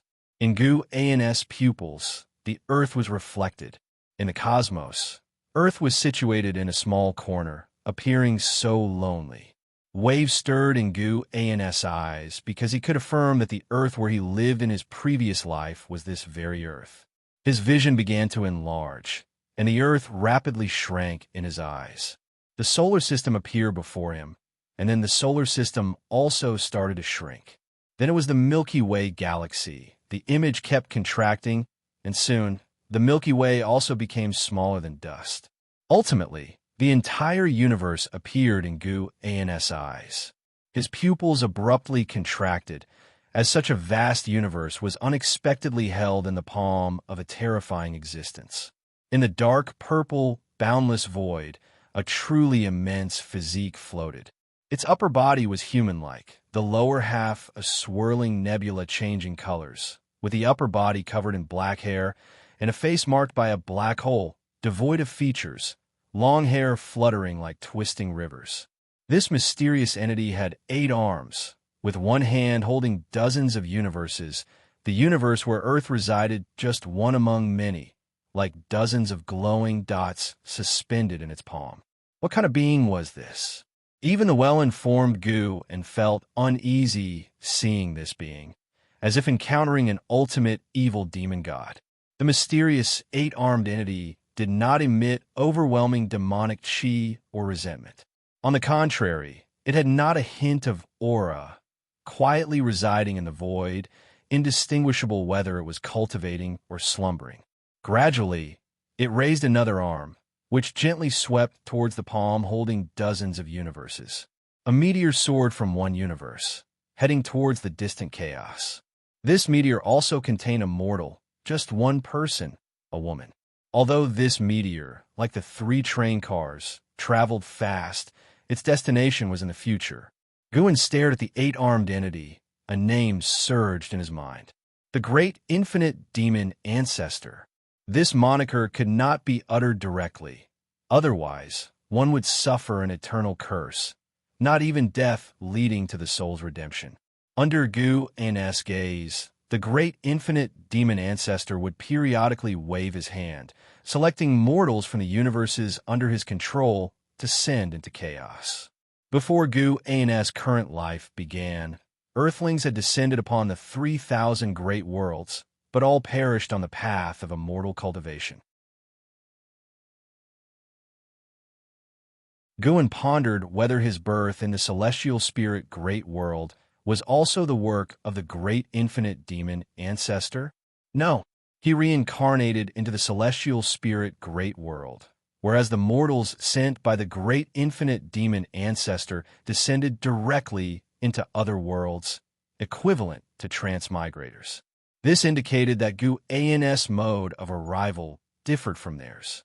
However, he could ascertain that the Earth from his previous life was indeed within the grasp of the Great Infinite Demon Ancestor. The form of the Great Infinite Demon Ancestor was immensely vast, even larger than the sum of all heavenly Tao spaces. Guin could affirm that the Great Infinite Demon Ancestor had already become a saint. Yet, he seemed fearful of stepping into the chaos, thus could only probe it in this manner. Before the 3 train cars landed, Guin watched as the Great Infinite Demon Ancestor sent out another dozen Earth mortals, some heading to the past, others to the future. Only those train cars remained in Gu An's current timeline. He withdrew his gaze, no longer looking at the Great Infinite Demon Ancestor, to avoid disturbing him. Unexpectedly, outside the chaos. Such a terrifying existence was eyeing the chaos. Guin felt there were mysteries within the chaos he was not aware of. He stood up, stored away the wooden carving in his hand, and walked out of the courtyard. He intended to find a quiet place to contemplate the mysteries of the chaos. Several days later, Guin had just finished picking medicinal herbs and was heading toward the mountain of no end. On the way, he began to observe the dozens of Earth mortals sent by those 3 train cars. These mortals had already landed. They found themselves on a barren Earth, though they faced no threat from demon beasts. Yet for survival, they fell into internal strife. The food inside the train cars was consumed. Wherever they walked, without years of journeying, it would be hard to reach any town. In half a month, some cultivators would pass through their location and take any surviving people into an immortal cultivation sect. Ultimately, out of this group of Earthlings, only 8 survived. Among the 8, 6 couldn't withstand the torment of time, dying along the path of immortal cultivation. Only 2 were able to ascend to central heaven. Guin paid them such close attention because he too was once an Earthling. Witnessing these Earthlings' ordeal, Guin felt deeply fortunate. Had he not possessed the ability to evolve his lifespan, it would have been challenging to survive to this day. In this life, he was born into the G family and successfully entered the Supreme Sect. How lucky, then, to look at these people who did nothing wrong but experienced so many hardships. Guin raised his right hand. A bronze dagger appeared in his hand, which he then broke into a handle and a blade, throwing them casually forward. The handle and blade plummeted towards the soil, yet before touching the ground, they fell into the 3,000 great worlds. Guin had embedded divine skills within the handle and blade, and if united, they could exhibit the formidable strength of a Tao treasure. These 2 items landed in the hands of the 2 destined to ascend to central heaven. Without Guin's intervention, they could also ascend to central heaven. Guin's actions could enhance their achievements, while also sowing the seeds of resolving enmity. According to the original fate, during the long years, these 2 experienced too many events, ultimately parting ways and even becoming adversaries, a pity in Guin's eyes. What should have been the closest 2, through worldly misunderstandings, ended up on divergent paths, becoming each other's nemesis. In the future, under the manipulation of the great infinite demon ancestor, more Earthlings would be sent directly to central heaven. The great infinite demon ancestor continually sent people. There must be some calculation, and Guin helping these 2 was also an attempt to discern the great infinite demon ancestor's ambition from them. Guin did not halt his pace. When he saw his handle and blade picked up by the 2, a slight smile appeared at the corner of his mouth. These 2 were childhood friends, growing up together, and went to work in the same city, only to be swept away by a mysterious force while returning home into the 3,000 great worlds. When the dozens of passengers in the train car turned on each other, they clung tightly together, even rallying others, ultimately becoming the leaders of this group of Earthlings. At this moment, in the wilderness, a young man in a white shirt and jeans held the blade handle single-handedly, lifting it above his head. Bathed in sunlight, he squinted to make out the tiny etchings on the handle. "Wei Yi, this blade is amazing. I use it to cut through rock like it was tofu." Next to him came an excited male voice as a crew-cut youth in a black tank top with tattooed arms shouted. His build was more robust than the youth in the white shirt. If you find any errors, ads pop up, ads redirect, broken links, non-standard content, etc., please let us know report so we can fix it as soon as possible.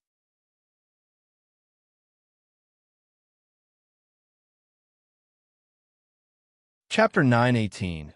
Kindred Spirits. The man in the white shirt, known as Wei Yi, turned his head to look. His lips were chapped, and his face was pale. He said helplessly, "Luan, save your strength. Don't faint later."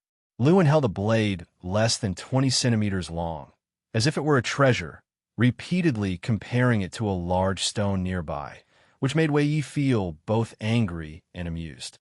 Wei Yi stuffed the knife handle in his hand into his trouser pocket and came to Lu An's side, saying, "Let's go. We should continue to look for food. If we can't find any, not only will there be trouble, but we'll starve to death as well." Hearing this, Luan nodded. He carefully held the blade, afraid of getting cut. The two of them picked a direction and walked. "Wei Yi, where do you think we are? In the Northwest's uninhabited area? Or have we gone abroad? I'm not sure either.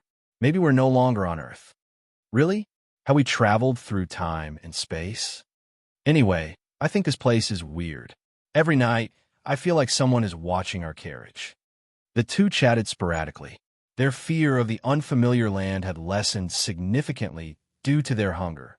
Even if a fierce beast appeared before them, they would fight. Wei Qing and Luan, who came from Earth, stumbled into a great thousand worlds immortal cultivation realm. For Guan, decades were fleeting, but for them, it was an agonizing time. The 8 Earthlings who survived were taken by cultivators to their sect, but only Wei Qing was found to have good talent for immortal cultivation. The other 7 spent their lives struggling to achieve anything. Initially, Wei Qing would protect them, but he often had to go into seclusion. After being bullied by a group of disciples, Luan decided to leave the sect solo. Eventually, he joined the demon sect, practicing evil skills, and formally embarked on the cultivation path. When the two met again, they were in opposition, belonging to justice and evil. Wei Qing, from Earth, wasn't that rigid. Seeing Lu in, he was still happy and sympathized with Lu An's reasons for joining the demon sect. Unfortunately, their relationship could only remain hidden from then on.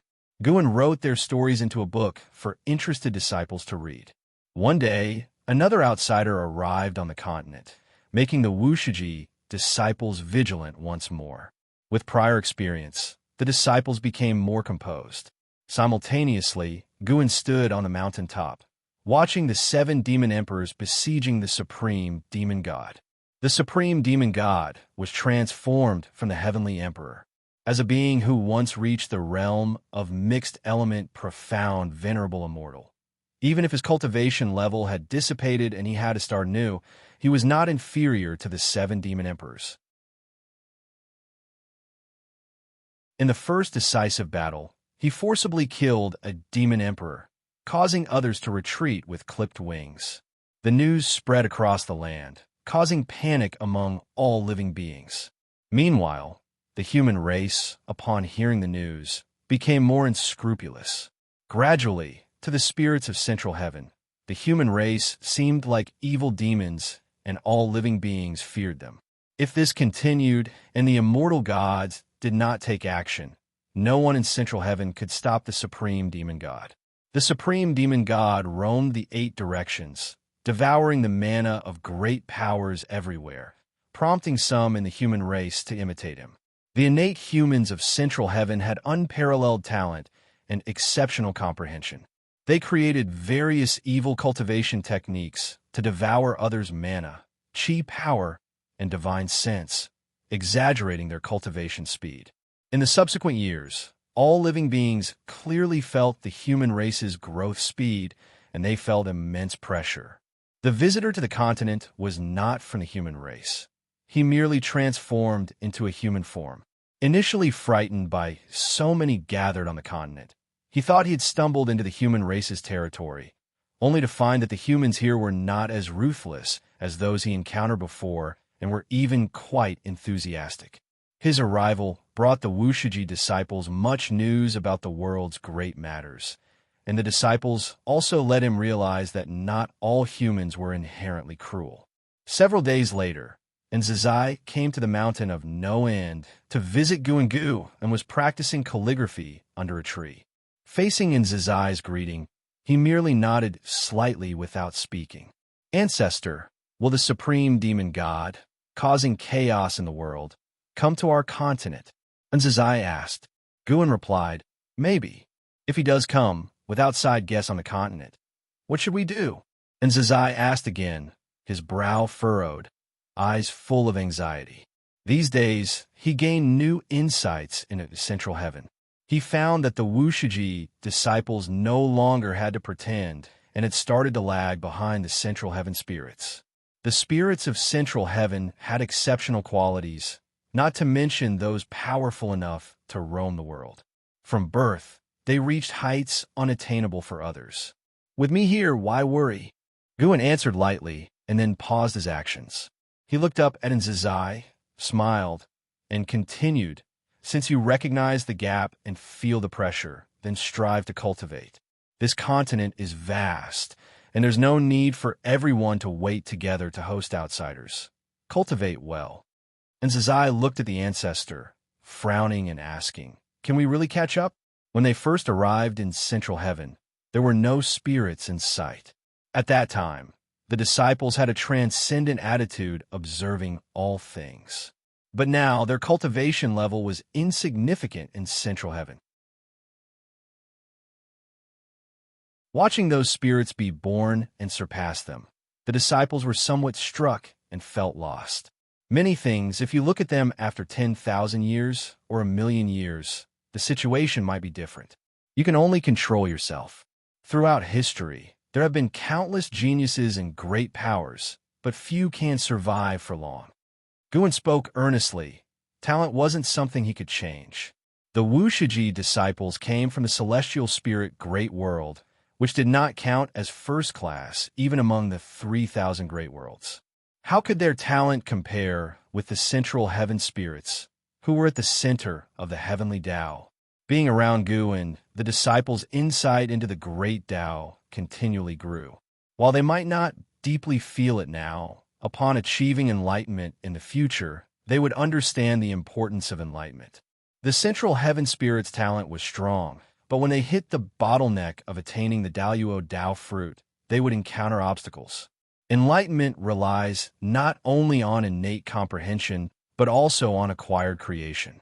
After listening to Guin, Nzazai took a deep breath, raised his hand respectfully, and said, "I understand. I will ensure they cultivate well, without slacking." Guin laughed and said, "Being surpassed by local spirits isn't necessarily a bad thing. At least when you disguise yourself, it won't be so exhausting since you were originally not as good." This remark left Nzazai unsure of how to respond, so he could only smile wryly. Nzazai looked at the paper on the table before Guin and saw two names. Curiously, he asked, "Ancestor, who are Wei Qing and Luan?" Guin replied, "Two destined individuals who will come to us in the future." The reason he wrote their names was partly out of idleness and partly to probe deeper into the causes and effects between these two and the great infinite demon ancestor through repeated writing. If you find any errors, ads pop up, ads redirect, broken links, non-standard content, etc., please let us know report so we can fix it as soon as possible.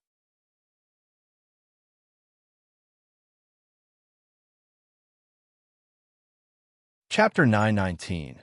The Justice of the Human Race. A fated person? Then they must be very formidable, right?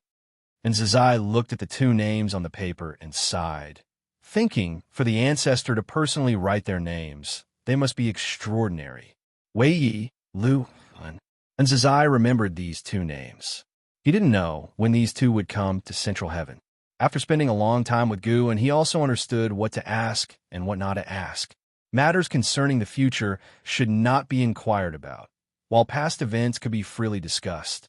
After finding solace with the ancestor, Nzazai bid farewell with a courtesy, preparing to inform the other disciples to focus on their cultivation. Although Guin had closed the lifespan dojo, his Tao intent enveloped this land, allowing him to perfectly avoid cause and effect deductions. Unless the immortal gods came here personally, even then, he could erase the memories of the immortal gods. He currently still preferred this secluded life. Compared to constant fighting, life held many interesting things. Playing chess with others, traveling through mountains and waters, fishing in rivers, painting by the mountainside and waterside, and so on, each having its own unique joy. He could also find the true meaning of the great Tao and comprehend it amidst these pleasures. The saints can already harness the great Tao, but the great Tao is vast, continuously creating transformations, endlessly born. The saints' enlightenment still aids in cultivation, but their angles and perspectives of enlightenment have changed. After Nzazai left, Guin continued writing names, practicing his calligraphy. The spring breeze blew by, and the river of time in central heaven kept extending. A million years later, central heaven became silent. Above the sea of clouds, Li Xuan Miao, wearing the white robe of an immortal monarch, stood shoulder to shoulder with several other immortal monarchs. They were gazing at the mortal world, discussing. This supreme demon god has already gained momentum and cannot be stopped. Naturally, as he was once the son of heaven who held power in the celestial court. I wonder what his majesty is thinking. Could it really be that he lets him run amok? At this rate, the perfect creation by Hall Master Taihao will be destroyed. Indeed, central heaven possesses more creation than other realms, being able to become a significant force of the celestial court. It is said that His Majesty ceded power to Heavenly Emperor Taishang because Heavenly Emperor Taishang is stronger. One immortal monarch had barely finished speaking when he was glared at by the others, quickly silencing him.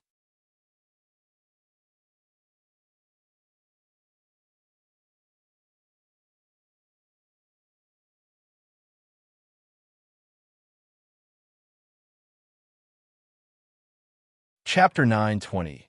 An immortal encounter on a deserted island. Gu and observed Martial Resolution's predicament with a slight shake of his head, thinking Martial Resolution was too arrogant.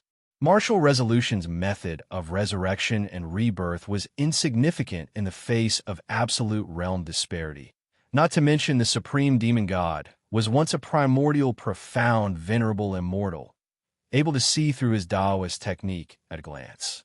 The supreme demon god did not kill Martial Resolution, which made Guin somewhat relieved. Ever since being defeated, the Supreme underwent great changes, making amends with the 3,000 great worlds and even sparing those he once befriended. Of course, this change wasn't enough for Gu and to help alter his doomed fate. For those beings destroyed by the Heavenly Emperor Supreme, who altered their fates, Guin would at most take care of Martial Resolution, but was too lazy to comment on Martial Resolution's thoughts. What mattered to him was his relationship with Martial Resolution, not Martial Resolution's views on other matters, as long as he didn't commit too many evils. Moreover, Martial Resolution's power was insufficient to affect the Supreme Demon God. The downfall of the Supreme Demon God would also impact Martial Resolution, giving him a deeper understanding of the heavenly Tao. Guin walked down the mountain, intending to visit the city built by the Wushiji disciples. Nowadays, outsiders wander this continent daily, and the Wushiji disciples have found a way. They have truthfully arranged tasks for themselves, each with time to rest and cultivate. Of course, they're not swapping duties every day or two, but every 10 or 20 years, which makes many returnees feel the passage of time. So far, no outsider has managed to stay. They fail to see through the Wushiji disciples' disguise, but sense a feeling of detachment that makes it difficult for them to remain. Some beings are intrigued by this phenomenon, but later mysteriously feel compelled to leave. At first, the Wushiji disciples did not notice anything, but as more beings came and went, they gradually realized it was the ancestors' handiwork. To silently change others' thoughts, what kind of cultivation level, what kind of divine skills would that require? They couldn't comprehend it, but that didn't stop their longing. As people came and went, the Wushiji disciples gradually became less tense, able to calmly handle all arrivals. 2 million disciples, none yet discovered. Of course, the primary reason is still that the outsiders have too elevated a cultivation level. Even if the Wushiji disciples revealed their true cultivation level, they remain overlooked. The real test lies ahead.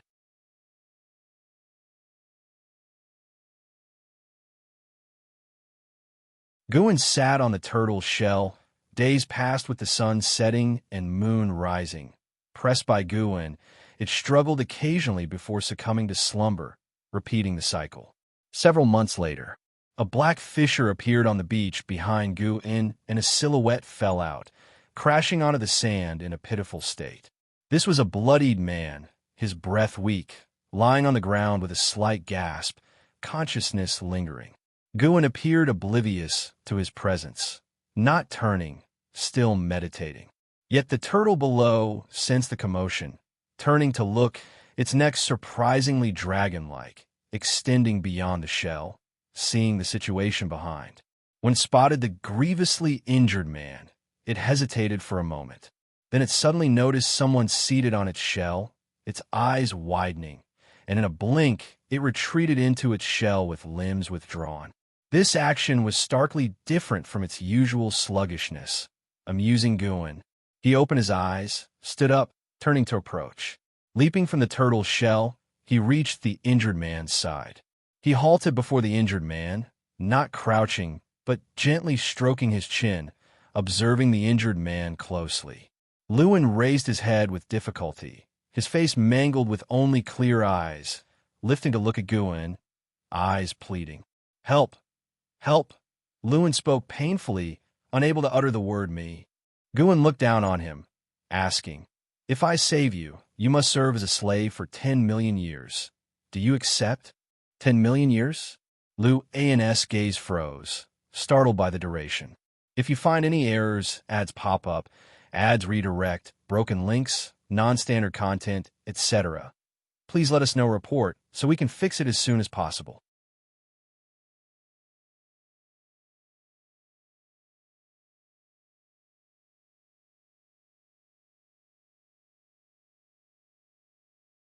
His divine sense clearly hadn't detected this person, and even now, he couldn't sense the man's presence. Well experienced, Lewin was only momentarily stunned, then bowed and cupped his fists in salute to Guin, saying in a deep voice, "Thank you, Senior, for saving my life. May I know your name?" "My name isn't important. What's important is who you are," Guin retorted casually. According to the original fate, Lewin would take 1 billion years to arrive at Central Heaven. He appeared early because he met a fatal calamity. Guin rescued him, bringing him to Central Heaven. The great infinite demon ancestor continuously sent mortals to the heavenly Tao as variables, attracting the attention of the eternal Tao extreme. They were unaware of the demon ancestor's existence, but by chance discovered Lewin was a heavenly Tao variable, so they intended to possess Lewin. In that battle, Lewin was completely outmatched, and Guin didn't kill those beings. Only rescuing Lewin thought it was the divine skills tearing through time and space, inadvertently bringing him here. "I am named Lewin from the Nanjiang continent," Lewin replied promptly. Seeing that Guin had no intention to introduce himself, he boldly asked, "Senior, I agreed to be your slave for 10 million years. May I avenge first? I'm afraid my enemy might reach their end by that time." He spoke sincerely, as he truly thought this way.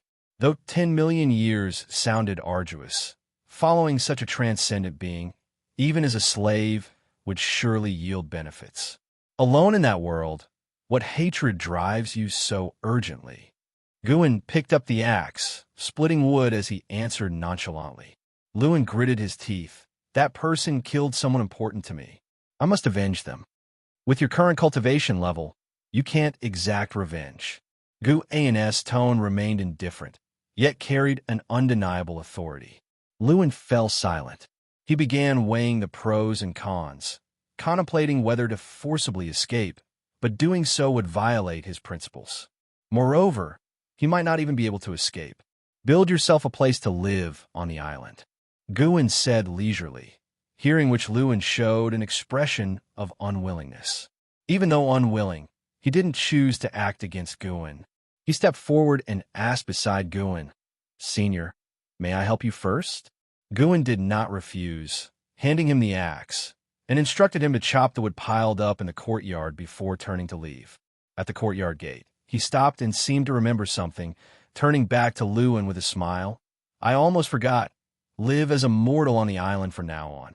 As he finished speaking, he waved his sleeve towards Lewin, who couldn't avoid it. He only felt a gentle breeze on his face. The next second, his expression changed drastically as his mana dissipated. Not only that, but even his cultivation level vanished. He could no longer view his internal state, nor did he have divine sense, and even his chi power became feeble.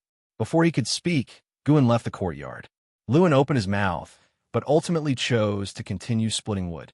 Walking on the mountain path, Guin showed a look of appreciation. Though Lewin had entered the demon Dao, his character was far steadier than Wei Yi's. Wei Yi remained naive and idealistic due to his experiences, whereas every choice Lewin made was well considered. Thinking back to when the two first arrived at the Heavenly Dao, Lewin was much more lively compared to Wei Yi. As time passed, it seemed their personalities had swapped.